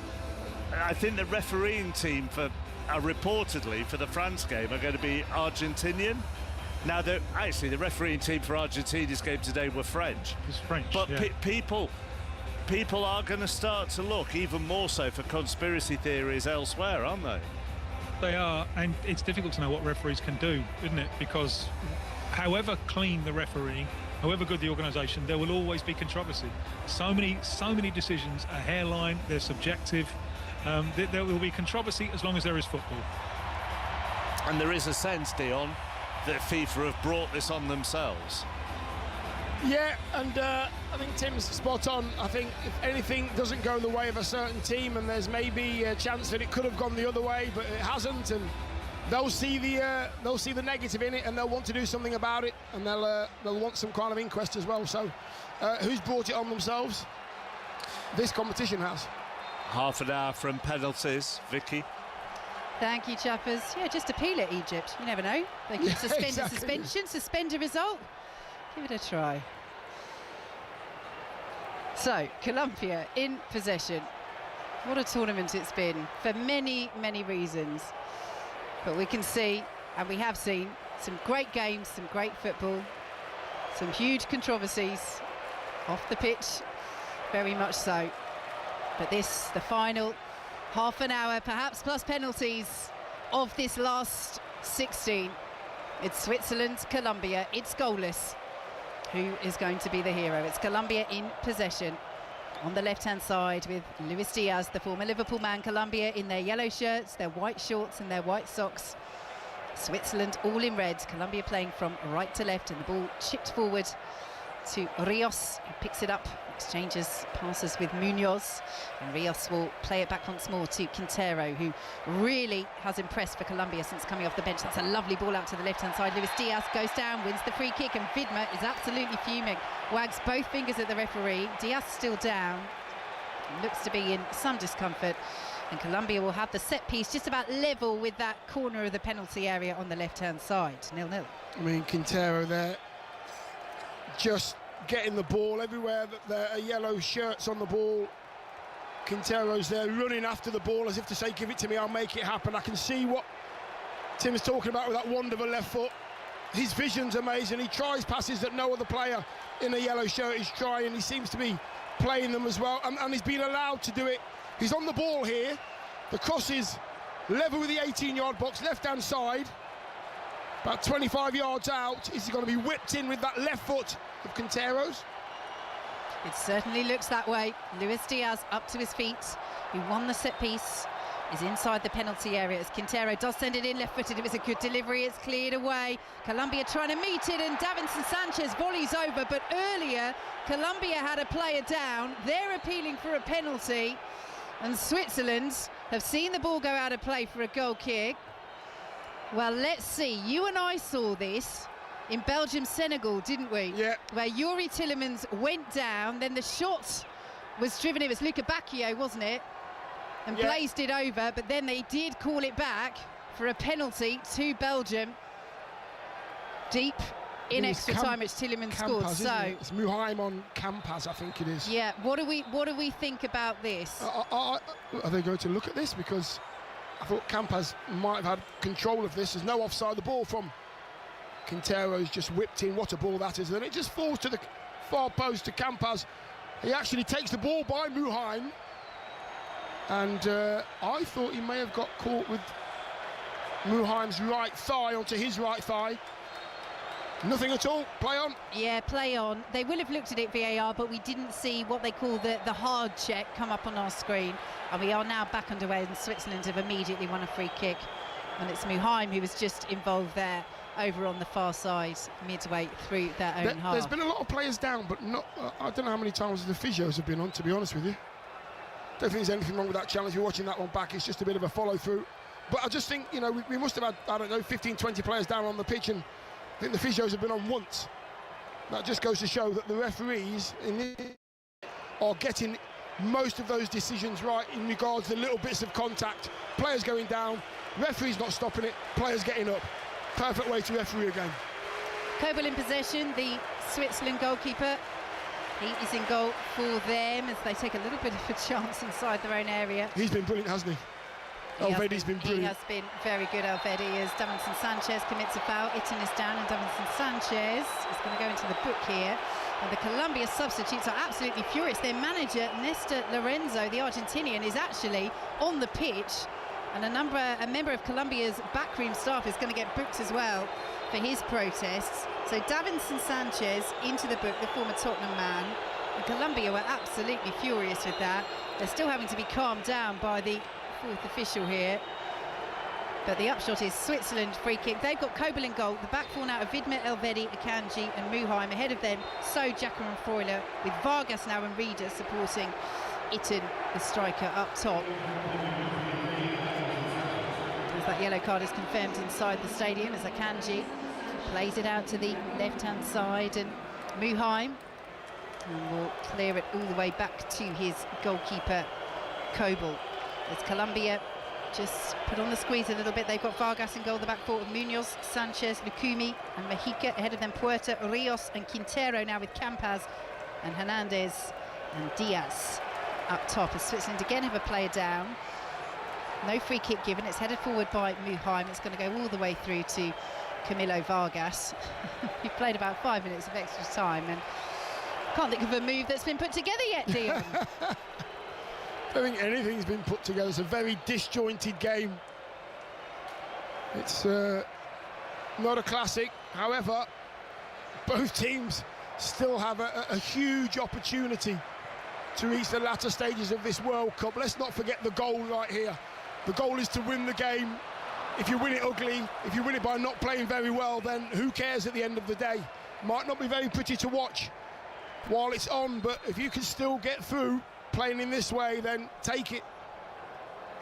Argentina awaits in the quarterfinals for the winners of this as Switzerland win another free kick just inside the Colombia half. It's Vargas who's gone down, clutching the small of his back, and the referee comes over again. It's so scrappy at the moment with the number of fouls, the number of players going down. I mean, he does get a little push there from Munoz, but the way that Vargas goes down, I mean, unless he's fallen awkwardly here, Dion. Yeah, let's see. Oh no, physio needed again. I don't know how many times that's happened today. It's just, I mean, it really frustrates me that everybody's going down on the floor, rolling about for no reason at all. It's a contact sport. Expect to get pushed and expect things to hurt. You know, footballers do tackle. Here is Elvedi for Switzerland, out to the right-hand side, and Sylvain Widmer over the halfway line and plays it in field to Djibril Sow. Plays it out to the right once more, and Widmer, Itten's making the run through the centre. Reeder's making the run down the right, and Reeder is found, and the challenge is made. And it's adjudged that has got a deflection off Reeder, and it's going to go behind for a Colombia goal kick. Dion Dublin. Yeah, it's a frustrating game to watch for sure, with the amount of players going down. But Colombia now just trying to make the pitch as big as possible. Giving the ball away. Yeah. And Itten can't latch onto it inside the penalty area as the ball was played forward to him by Xhaka, and that's a lovely turn over on the far side. Colombia might have had a free kick there, but the referee has allowed play to continue, and that's a lovely ball out to the left-hand side, and Luis Diaz just took one touch too many. Widmer made the interception. Colombia corner, and do you know what? 7 minutes in, I'm actually going to get excited about that, Dion, because that's the first thing we've seen happen in extra time. Absolutely. Campas on the right-hand side in his own box, 10 yards away from the halfway line. Lovely bit of skill. And then he plays a lovely crossfield ball, left-footed, little bit of fade on it. Really good ball to his teammate, out wide to Luis Diaz. They've got a corner. And listen to the fans inside the stadium, desperate for a bit of action. As the ball is swung in and it's off the bar, cleared away. Colombia still trying to fashion a chance. Cucho Hernandez then dispossessed. What a delivery from Quintero. And finally, we have that little bit of action. Colombia so close. Coble might have got something on it as well. But my word, that is by far the closest we have come to a breakthrough. It's come in extra time as Colombia spray the ball out to the left-hand side. Once more, Quintero this time can't control. And Switzerland will play it forward. Nice layoff by So. Now, can they be stung into action, having had that very close scare? No, they can't. It's played straight out of play by Widmer, looking for So. What an opportunity this was for Colombia. It's Lukumi, the centre half, and it rattles the woodwork. Cannons off the crossbar. What a powerful header. Colombia so close to taking the lead in extra time. Yeah, what a corner, by the way. Quintero just, he makes the keeper think he can get it, and the keeper has to stop. As the shot from distance, a good part of 35 yards is driven in by Richard Rios. And that not quite so like it for Colombia. But finally, Dion, we've seen a bit of goalmouth action. We've hit the bar. Thank you very much. Again, it's the quality of the two subs, the two left-footed wonders. Absolutely brilliant, changing things for Colombia, trying things, doing things out of the ordinary, positive stuff. Well, it goes nowhere near to matching the drama of Wimbledon with Novak Djokovic through after over 5 hours. But finally, we do have something proper to tell you about here in Vancouver as Colombia win a free kick. And the question now, Dion, is will this galvanise Colombia? I mean, the fans have just quietened down around us once again, but we could hear them lift their voices. We could hear them latch onto just something that they could cheer about and make a noise about. And Colombia, at the moment, look buoyed. They do look buoyed, and it is unfortunately just down to those two subs, because the players that have played for most of this game really haven't done anything to affect it. The substitutions have made the difference. And I think Switzerland now are thinking, if we can go man to man on Campas and Quintero, we might actually quash their danger men. Here they come once more, Colombia. Cucho Hernandez out to the right-hand side. Switzerland with bodies back, but this is an effort driven in, and it was just about pushed round the post by Gregor Kobel. What an effort that was from range, cutting in from the right-hand side. Campas, the substitute, letting fly, left-footed, and Kobel arms it away with that forearm. It was an awkward save from Kobel, and it was a super effort from Campas. Great strike from 30 yards out on the angle, lovely save. Corner for Colombia is swung in, difficult one. Kobel got there, and the whistle's gone. Switzerland had cleared anyway, and a couple of low fives between Kobel and his defenders. But Switzerland at the moment are just hanging on a little bit. 4 minutes to go until the break in extra time. Yeah, they are. I mean, the strike from Campas there, a little bit more detail on that one is because he struck the ball from the bottom of the ball. It went high as if it was going into the top corner, and then it dipped, and Kobel didn't know what to do, and he thought, let me just get something on it, and bounced it away for a corner. It's a really good save because the movement on the ball was so strong. Here are Switzerland. Granit Xhaka trying to galvanise them once again. Elvedi plays it back to Xhaka, who's the furthest outfield player back for Switzerland at the moment, midway through his own half, as Colombia put on the press and Switzerland play through it. That's what Xhaka wanted, just outside the centre circle. He's well closed down by Campas, but eases away from the Colombian attacker, and Switzerland will keep it in over on the left-hand side. It's goalless here on 5 Live and BBC Sounds, as Switzerland win another free kick. Over on the far side, it's Vargas down again, and they'll have the set piece, and still we await the breakthrough here in Vancouver. Dion Dublin. We wait and we wait and we wait, and we're being patient. We're waiting for that moment to arise, should I say. It will come. Something has to happen. Who's going to make it happen? Well, it won't be Fabian Rieder. He's been replaced by the Burnley man, Zeki Amdouni. Just made 4 substitute appearances for Burnley this season after returning from his ACL injury at the start of May. And he is a penalty taker as well. So Switzerland perhaps thinking about that, but also a bit of fresh legs for this final period of extra time. We're heading towards half-time and extra time as the ball is pulled across for Switzerland. De Witte went down, might have been caught there, shot away, saved by Vargas.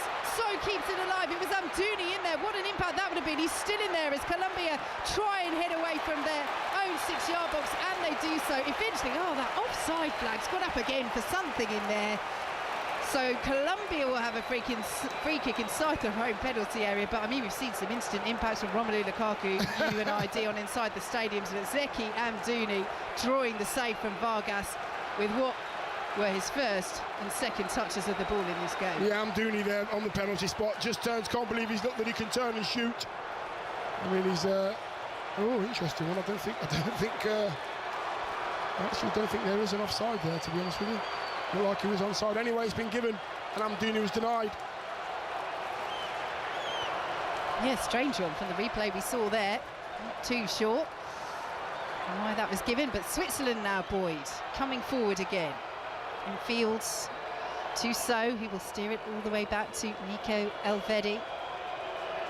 We're in the final minutes of the first half here in extra time. We wait to see what added time there will be as the Colombia fans jeer as Switzerland play the ball around, and it's Amdouni receives the ball from Xhaka, and Colombia intercept, and then they win the free kick, and the yellow card is going to be brandished towards Miro Muhain. And Colombia will win the set piece midway through their own half on the far right-hand side. Dion Dublin. Yeah, they're trying to get the ball as wide as possible now. Colombia as quickly as possible, just to spread that back four a little bit so there's gaps for the runs. Every dead ball now that Colombia get has been left for Quintero. And even if you know what he's going to do, it's really hard to stop it because he's putting that ball exactly where he wants it to be. 1 minute of added time at the end of this first period of extra time. Colombia in possession, down the left-hand side. It's Cucho Hernandez. In fields, and nicely collected by Rios. He's done really well. Oh, he's wriggled through, lays it off to Luis Diaz. Brilliantly blocked away by Switzerland, and it goes out of play for a Colombia corner. And they cannot believe, Colombia, that they haven't managed to find the back of the net there. Yeah, I really was expecting Diaz just to curl that into the top corner. I seen him do it in the warm-up, but he was just off balance, falling away. And as he was falling away, it gave the defender time to come across and block it again. Elvedi outstanding back there.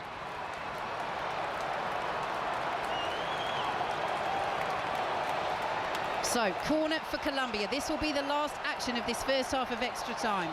Quintero stands over it. The referee's gone into the penalty area because he's seen something he doesn't like, with the yellow shirts dotted around the red ones of Switzerland. As Quintero waits, now we're ready to go. Quintero's delivery, it's swung in, it's cleared away by Switzerland, and Colombia will pick it up. And there is no more time to continue in this first period of extra time, but at least, Dion, we've had some goal-mouth action. It remains 0-0 though. Yeah, a little bit of goal-mouth action. Colombia, I mean, again, it's down to the two players that Tim's pulled out. They've pulled the strings, they've made things happen, they've tried things that nobody else has tried.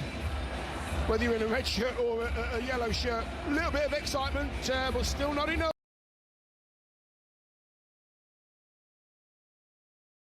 15 more minutes to play. The red shirts of Switzerland all come together. There are cooling towels, grey cooling towels that are being given to the players to wipe their face and place on their heads, because, again, we're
starts exactly as it did for the first half, but this time it's Switzerland just passing the ball between their centre halves. But here goes Akanji, who has shown on several occasions that he can pick a pass, and he does so out to the right-hand side and finds Widmer. It's forward by Freuler, looking for the run of Cedric Itten, but again the offside flag goes up, and it's going to be a free kick to Colombia deep in their own territory. A little bit of afters between Davinson Sanchez and Cedric Itten, but it's all calmed down by the assistant and the referee, and it's going to be a free kick to Colombia. And normally, Dion, when it comes to penalties, you're thinking about, well, which end is it going to be, which fans are going to be behind the goal. It's the Colombian fans in the lower tier at both ends that are behind both goals. The goal away to our left, you've got this little red slice of Switzerland fans, but in terms of your eye line as a player, you're not going to see them. I mean, they'll try and make their voices heard, but they're high up in the second tier. So either way, if it does go to penalties, the advantage is going to be with Colombia. Yeah, it is, most definitely. However, Vicky, I don't think it's going to penalties. I'm staying positive. You heard it here first.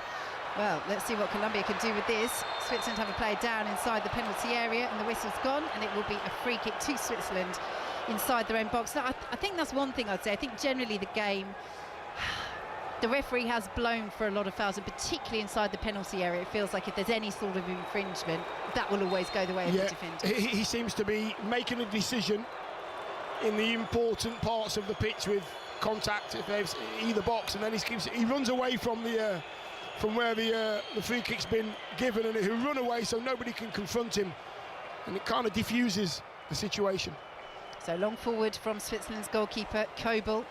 Colombia have stolen it though, and they play it forward looking for Cucho Hernandez. It's cleared away at the back though by Elvedi, and out to the left-hand side and picked up by Ruben Vargas. Only fit enough to appear from the bench, Vargas, but he is looking bright and closing down there. As Colombia have it with Mexico on the left-hand side. A really poor pass played forward. Just tried something a little bit clever there, Mexico, and it didn't come off. And it goes out of play for a Switzerland throw. 0-0, 13 minutes to go, plus added time until penalties. Yeah, it is. It's looking that way at the moment. Both sides, or should I say, Switzerland, who have had the ball at the start of this second period of extra time and just moving it slowly. Is there now that point where you think, right, let's just hold on to what we've got and find our way into penalties? Muheim under pressure for Switzerland, steers it back to his goalkeeper, Kobel, inside his own penalty area. He's closed down by Cucho Hernandez, and Kobel will send it out to the right-hand side. The header is by Lukumi, who hit the bar with a header in the first period of extra time. The best goal-mouth action we've seen by far in a game that, I don't know if you say it hasn't lived up to expectations, because I'm not really sure what my expectations were, because both of these sides are very hard to breach, but Colombia at least are usually attacking. And they have had 12 attempts on goal to Switzerland's 6 in this game. As the ball goes out on this near side, but it has been called back for a Colombia free kick, which they will take midway through their own half. It's goalless, and we've got 11 minutes plus added time to play, and we're heading to penalties as Vargas will clear it over the halfway line. It's looking for Munoz of Crystal Palace, who chests it down right in front of his manager, Ernesto Lorenzo. Advantage played, and it's a good one because Colombia have it with Cucho Hernandez. Munoz back up to his feet as well. As Cucho Hernandez steers it back. Puerta got the shout from somebody that Itten was right behind him. Out to the right-hand side, and Davinson Sanchez now. Colombia the better side at the moment in this game, still goalless as Quintero plays it forward. Rios comes to Munoz, right-hand side of the area. Switzerland get a foot in, and then Akanji will clear it off Munoz, and it ends up as a Switzerland goal kick, 0-0. Yeah, when Colombia now find their way into Switzerland's box, they are panic clearances. Everybody's feeling the heat down there and the pace of the game. Not that it's been a quick pace in the game, but you get to the stage now where you're playing a lot of minutes and the legs are getting tired. Is it going to be a mistake? Is it going to be something special? It's going to be something. Kobel plays it forwards. Switzerland have lost it, and then they win it back. Strong but fair challenge from Widmer, and Xhaka has it just inside his own half. Surrounded by a couple of yellow shirts in Cucho Hernandez and Campaz. But Switzerland will work it between their back line into the final 10 minutes of extra time. And we're still goalless here on 5 Live and BBC Sounds as Xhaka steers it all the way back to Kobel. And again, you can hear the jeers from the Colombia fans who make up, I would say, 98% of support inside the stadium. That little slice of red-shirted Switzerland fans in the second tier away to our left. And Switzerland played around outside the centre circle once more. Out to the right-hand side they go. They've got the option now of Granit Xhaka in the centre midway through the Colombia half. This is very patient from Switzerland. Can they find end product at the end of it as the ball is chipped to the edge of the penalty area? Good header back by Quintero, and Munoz will shepherd it back to his goalkeeper, Camilo Vargas. Steel Dublin. Yeah, there has to be a moment in a game like this where they both try to play out from the back, but why not leave it in behind the fullbacks and get them turned, because you've got good players forward. Both sides have got good players forward. 4-on-3, 4-on-4. Turn them round. Quintero's been fouled there by Zeki Amdouni on the halfway line. But if there is one side that's trying to win this right now, it's Colombia. Yeah, definitely, because they're looking to do little 1-2s in the final third, and they are actually looking for their playmakers to play that killer pass and just make something happen for their side. Switzerland are literally keeping it at the back, playing slow, getting it back to the keeper. And Colombia are trying to get forward and play that killer pass. And they've taken that throw quickly on the far side. Luis Diaz does well to keep it in down the left, plays the ball forwards. And it's a lovely crossfield pass from Quintero. Outside the penalty area, he's going to go for the curler and curls it over the angle of post and bar, and we are still goalless. 8 minutes of extra time plus added time to play. Yeah, Quintero just they had an overlap there. The yellow shirt flying past his right shoulder, which leaves him space inside, and he tries to curl it into that top left-hand corner. It goes into the top left-hand corner of the stand. So the Jeers will tell you that Switzerland are once again in possession inside their own penalty area as Akanji finds Elvedi and out to the right-hand side in Vidma. And all of a sudden, the red shirts are moving forward with purpose here. They've got Itten on the shoulder of that Colombian defence. They've played it in field. It's found its way to Granit Xhaka, who plays a lovely ball out to this left-hand side, and Ruben Vargas. Now he can make things happen, Vargas. Lays it off to Muhaim. And now back to Vargas, swings it in right foot. A poor delivery, though the referee had to duck. Did very well there to get out of the way of that Colombia clearance as it's picked up by Elvedi on the edge of the centre circle. And now back to Akanji, left-hand side, and Muhaim out to the left once more, and Vargas taking on Daniel Munoz and plays it to the edge of the area, and Xhaka curls it again just wide of that angle of post and bar. I think Xhaka's a little unfortunate there because the referee just about got out of the way, but it meant that Xhaka couldn't quite set himself and run onto it perfectly cleanly, as we see the referee cam, where it just shows that perfectly. He does get out of the way of Granit Xhaka. And that's the sort of precision that you need when you're running onto those sort of things. Just had to rearrange his sights there, Granit Xhaka. The referee was just in his way for a split second there. Munoz there, just rolling it back to Granit Xhaka's left foot, edge of the box, 20 yards out on the angle, and we know how good his left foot can be, but concentration levels just broken there by the referee. Concentration levels of Munoz there for Colombia have just slipped, and that's given Switzerland a throw deep in Colombian territory. And now there are a few Colombia fans around the stadium with their national flags over their faces because Switzerland have a throw. They launch it into the area. It's Vargas. It's flicked on by Colombia, then out of the area. Amdouni trying to bring it down. Quintero's done really well there. Amdouni trying to keep it alive. Thumped away in the end by Davinson Sanchez. Everybody's so deep for Colombia. And the ball has spun away over on the far side. But actually, is the whistle gone there? Looks as though it might be a free kick to Colombia just outside their own penalty area.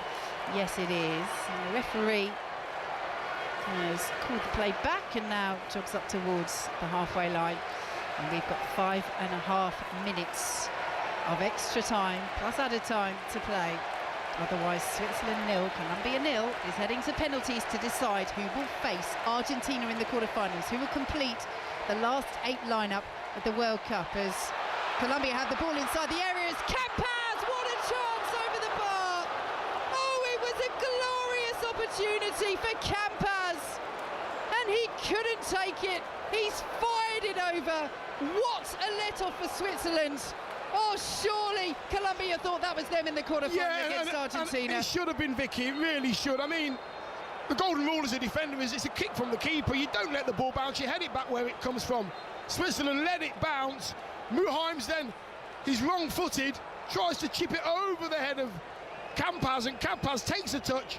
I mean, he's got the keeper to beat from 8 yards. He should be scoring with that left foot of his. That is possibly the best chance of the whole game, and it falls to a quality player who gets it all wrong. And a player, as Dion says, of quality, who's impressed since coming off the bench. But here goes Luis Diaz, then he goes down. Switzerland aghast. Free kick Colombia, left-hand side, midway through the Switzerland half. And again, the drama is just ramping up here in Vancouver. It's Vidma and Diaz coming together, and Switzerland are fuming, and Colombia's fans are buoyed. Elvedi there just hands on head as if to say referee, really. And you can hear the noise now of the stadium. The quality of Quintero into the box is coming. Well, the height's up from the back. Davinson Sanchez is there. Lukumi's there as Quintero swings it in, and the header flicked towards goal, kept in by Rios. Colombia trying to keep it alive inside the penalty area. Diaz there is beaten in the air, and Switzerland will clear. There's nobody in a red shirt forward. And Mojica will race to stop that ball. In fact, he'll let it go out of play because it's going to be a Colombia throw midway through their own half. Well, Lukumi was one of the players up there. As Colombia still have a player down inside the Switzerland penalty area, but it's Colombia in possession, and Munoz has just seen that and he said, all right, I'm going to stop here. But Lukumi was up there. Lukumi, who's already hit the bar with a header in extra time, and it's Lukumi who's still down inside the penalty area. But again, Colombia coming close, Dion. Yeah, coming close, but not really getting the contact they need from a very, very good ball in. I'm not sure. Is that Lukumi there, who's down? I mean, he's stretching like he's got cramp. But he's also made that universal sign, hasn't he, where he's rotated his hands together to say, look, I need to come off. So they do have the change that they can make, Colombia, and it looks as though they are going to make one as well. And is this going to be a late switch around? Well, he's up to his feet, Lukumi. As you say, Dion, it did look like cramp, but he also did look as though he was saying, look, I've got to come off. And Yerry Mina, it looks as though he's going to come on to replace him. The former Everton man. He actually scored half of Colombia's goals at the World Cup in 2018. He got 3 of them, including against England in the last 16 loss, which Colombia lost on penalties. That is their only penalty shootout in the World Cup. And that is where they're heading, unless somebody's got to be a hero. And Lukumi, who, as we say, has rattled the woodwork with a powerful header in extra time, is not going to be able to continue. So, Yerry Mina, who's currently playing for Cagliari in Serie A, the former Everton man, is on for him. Tall centre-half, 6'5". And he comes to shore up this Colombian defence. As Colombia in possession. We've got just over a minute of extra time to play. There will be a bit of added time as Vargas sends it long. Akanji misses his header, but it's cleared away by Muheim, and Xhaka and Freuler. Between them will work it forward. Is there going to be a chance for Switzerland late on here? That's a lovely ball. It's Vargas, left-hand side, plays the ball to the edge of the area, and Colombia will make the interception and play it out to the right-hand side. And Quintero, it was Cucho Hernandez getting, no, in fact, it was Puerta getting back there for that interception.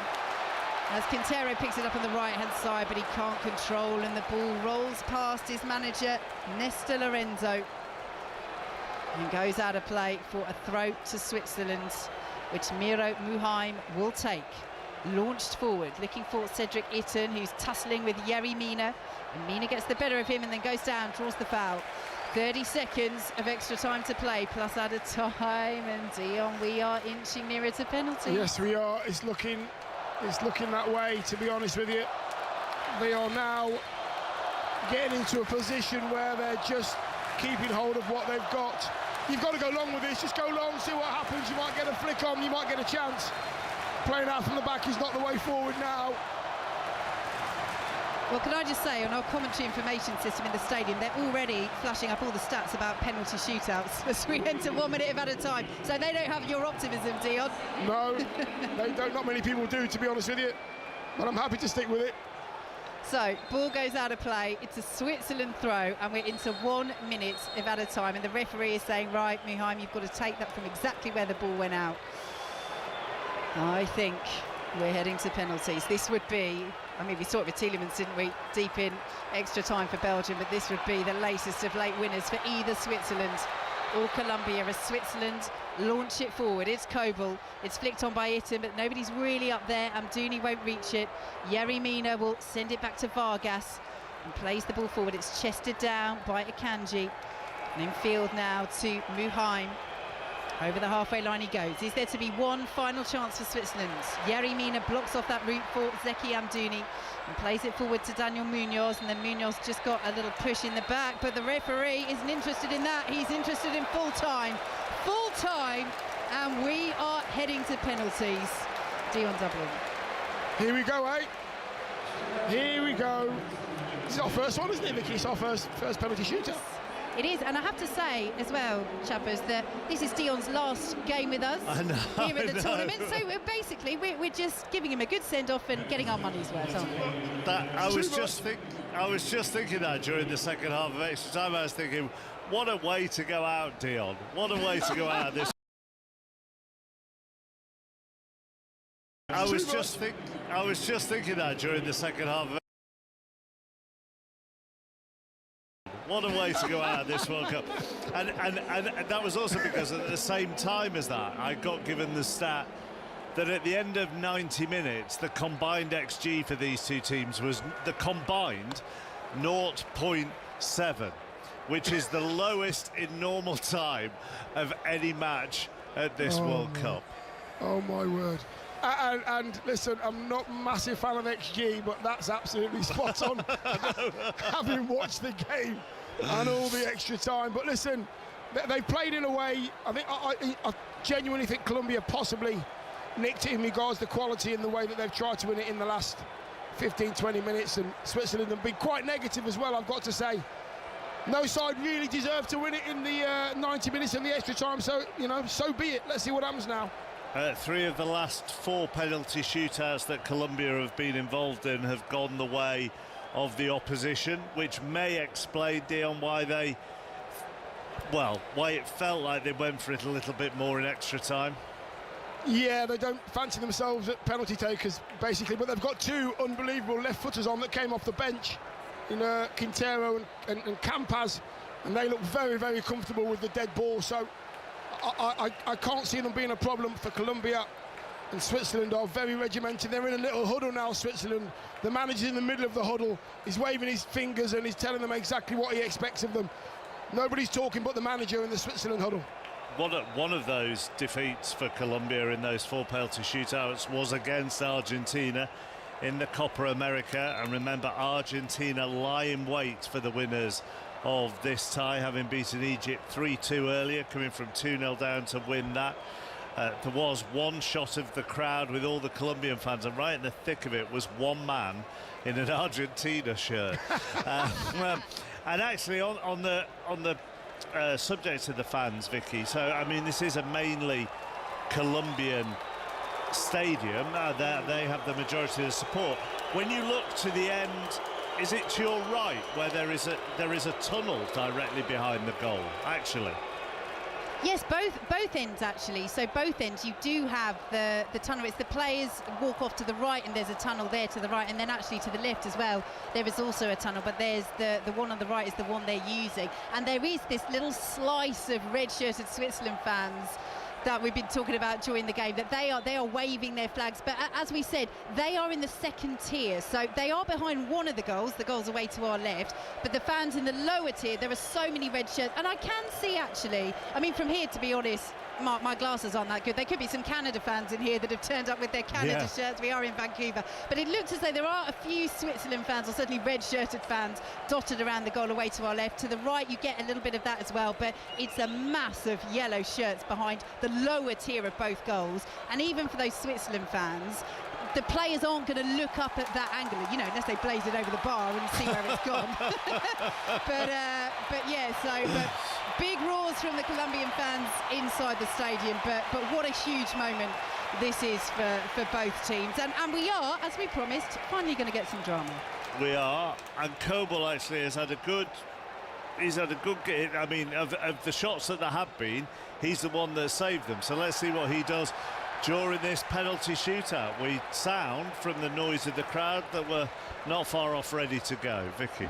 Well, they're actually just still doing the they're still doing the toss, aren't they? They are. But they're getting hyped up.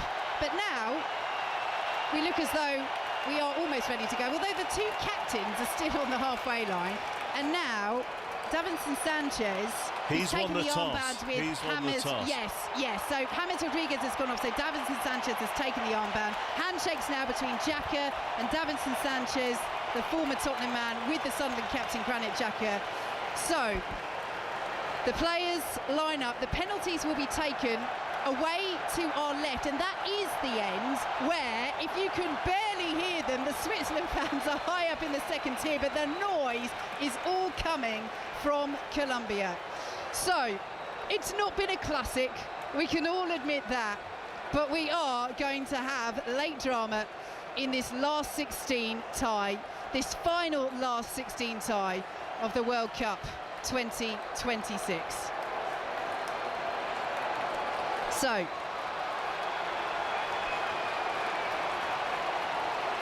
the first penalty will be taken by Colombia, and it will be taken by Quintero. Gregor Kobel. And Vargas just getting their final instructions, and Gregor Kobel now beats those orange gloves together. Both goalkeepers have made good saves in this game.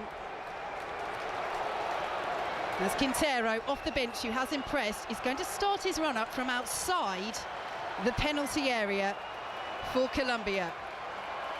It is they who will take the first penalty in the shootout. And Gregor Kobel looking to be the early hero for Switzerland. It's Quintero. Oh, super penalty.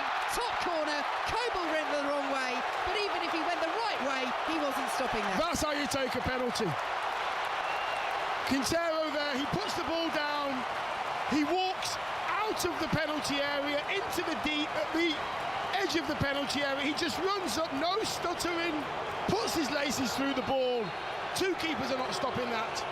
What a start for Colombia. Emphatic penalty.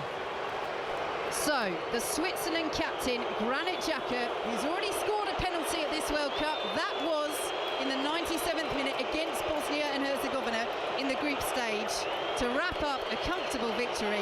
This has so much more weight upon it. He is a man who is used to taking that weight upon his shoulders. This to level the penalty shootout between Switzerland and Colombia at 1-1. Penalty apiece taken. It's Xhaka.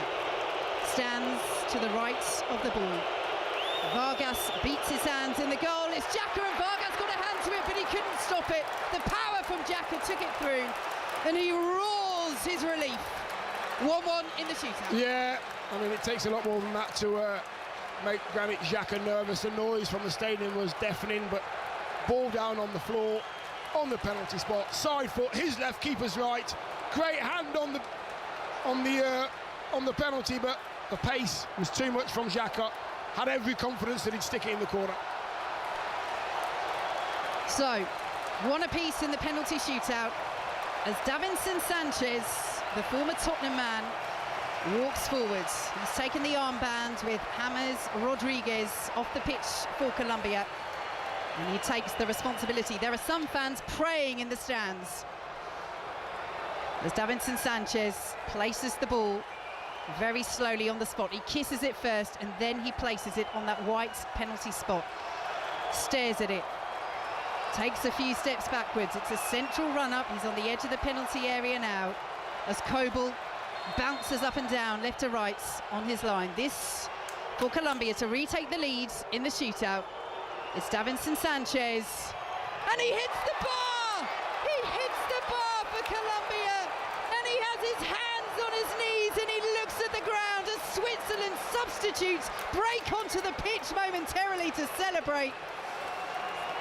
And Colombia have hit the woodwork with their second penalty of the shootout, and Dione bounces agonisingly onto the goal line, but not over the goal line. And the chance for Switzerland now to take the advantage in the shootout. Yeah, Sanchez hits that ball so hard, it literally hits the centre of the crossbar. Hits it that hard, the ball bounces out of the box 2 or 3 times. More in hope than anything else from Sanchez, really. Didn't look confident at all. So, Zeki Amdouni of Burnley, just back from an ACL injury before the World Cup, almost scored with his first touch after coming off the bench to give Switzerland the lead in the penalty shootout. It's Amdouni for Switzerland. Oh, it's brilliant. He just dinks it into the bottom corner. Vargas went the wrong way, and after 2 penalties apiece, it's advantage Switzerland 2-1. Yeah, and Dooney there. I mean, it was the slowest drawback of his right foot as he draws his foot back. The commitment from the keeper goes to the keeper's right. He just slots it to the keeper's left. It does take a lot of bottle to do that, but if you've done it before and that's your way, it certainly is his. He got it absolutely perfect. It's almost a Panenka, isn't it? Except it's not down the middle. It's just dinked into the bottom corner. Absolutely. So, Leandro Campaz, another who's impressed off the bench for Colombia and missed a big chance at the end of extra time to try and level things up in the shootout. Is Campaz. Oh, and it's low beneath Kobel. Driven into the bottom corner. That was a daisy cutter, and that's relief for the Colombian fans around the stadium. They're level in the shootout, but they've taken one more penalty than Switzerland. Yeah, Campaz just laces again, keeper's left. Just dived over it there, Kobel slightly.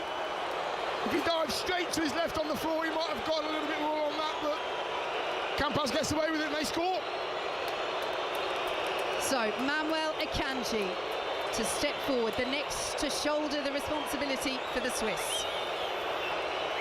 This to put them back in front in the penalty shootout in this last 16 against Colombia.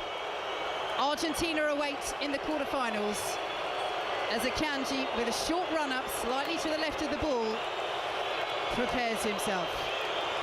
It's Akanji, and it's over the bar into the Colombia fans, who celebrate as Akanji drops to his knees in despair. And Switzerland have squandered their advantage in the penalty shootout. We stay level. Akanji is not going to want to ever see that penalty back. It is one of the worst we've seen, unfortunately, at this World Cup. Doesn't go in either corner, doesn't go anywhere at all, but high and over the bar. Terrible penalty. So, 2-2 in the penalty shootout, 3 penalties taken apiece, and the former Watford man, Cucho Hernandez, now steps forward for Colombia. Deep breath, run from the left, and it's saved by Kobel! And immediately, Switzerland strike back through their goalkeeper. It wasn't far enough into the bottom corner from Cucho Hernandez, and Switzerland have the chance to take the lead once more in the shootout. Yeah, tries to do the keeper with the eyes, and he rolls up to the ball. Hernandez looking like he's going to put it to his right, the keeper's left, just changes his mind. And it's a lovely save. It's a comfortable save for the keeper. Lovely height. Could have almost caught it with 2 hands. Kept it safe. So, Switzerland now with Cedric Itten, their striker, off the bench in this game, to put them ahead once more in the shootout and to pile the pressure on Colombia. It's Itten. It's a great penalty, smashed down the middle, and Colombia now have to score to stay in the World Cup. Yeah, good penalty from Itten there. Ball down on the floor, takes about 5 steps back. No fancy stuttering or stopping or going backwards. Side foots it down the middle of the goal. On our screens right here, we can see Akanji with both fists clenched, as if to say, we might just get away with this. Good penalty. This is pressure. This is pressure. And this is a man that you want for that pressure. The former Liverpool man, their star of many, but certainly a huge one. Luis Diaz for Colombia to keep them in this penalty shootout, to keep them in this World Cup. It's Luis Diaz, rolls it so calmly into the bottom corner. Kobel went the wrong way, and Diaz helps Colombia cling on here in the last 16. But now, Switzerland have the chance to win it on their own terms. Yeah, brilliant from Diaz there. Nice and slow, curls it into the corner. Keeper's left, his left, keeper's right, should I say. Into the side netting in a way that only he could achieve. I mean, the pressure on these players now to hit the back of the net with no fuss is humongous. So, Ruben Vargas for Switzerland, who was a doubt for this game. He came off the bench deep in normal time against Camilo Vargas of Colombia. This to send Switzerland through to the World Cup quarterfinals, where they would face Argentina. Deep breath from Vargas. Boos all around the stadium from the Colombia fans. It's Vargas. It's Switzerland through to the quarterfinals. Super penalty, low into the bottom corner. And as a team, together, all the Swiss players, all the substitutes, the coaching staff run to overwhelm Ruben Vargas and celebrate in the penalty area as Colombia's players fall to their knees. They are flat out. Heartbreak for them on penalties against England at the World Cup in 2018, and in their second ever penalty shootout at a World Cup. It is heartbreak once again for Colombia, but celebration and joy for Switzerland. They are through to the last 8. Wow. No side really deserved to win the game in normal time, and extra time. Penalties is an absolute lottery. Some awful penalties, some very cool penalties, but the most important one was Vargas. Cool head, sticks it in the corner. Switzerland get through. How? I don't know, but they are through. And it gets to penalties. It's a bit of a lottery. Well, there are tears, not just tears, there are sobs from Luis Diaz, who did everything he could. He kept Colombia in it. But in the end, it is Vargas who has broken Colombian hearts. And Switzerland, who complete our quarter-final lineup at World Cup 2026. They will face Argentina in the last 8. It's not been a classic, but we got that late drama, and Switzerland got their hero, Ruben Vargas. Dion, I would suggest the most relieved man is Manuel Akanji, who missed one when England knocked Switzerland out of the Euros a couple of years ago. He missed the first penalty, Jordan Pickford saved it, and he put that one down the tunnel, didn't he? Yeah, it was an awful penalty. He's never going to want to see that again. I mean, they rode their luck through the game, through the extra time. Colombia played better football through the whole of the game and tried their hardest to win the game, but as I said in comms, chappers, who cares how you get through? You just got to get through.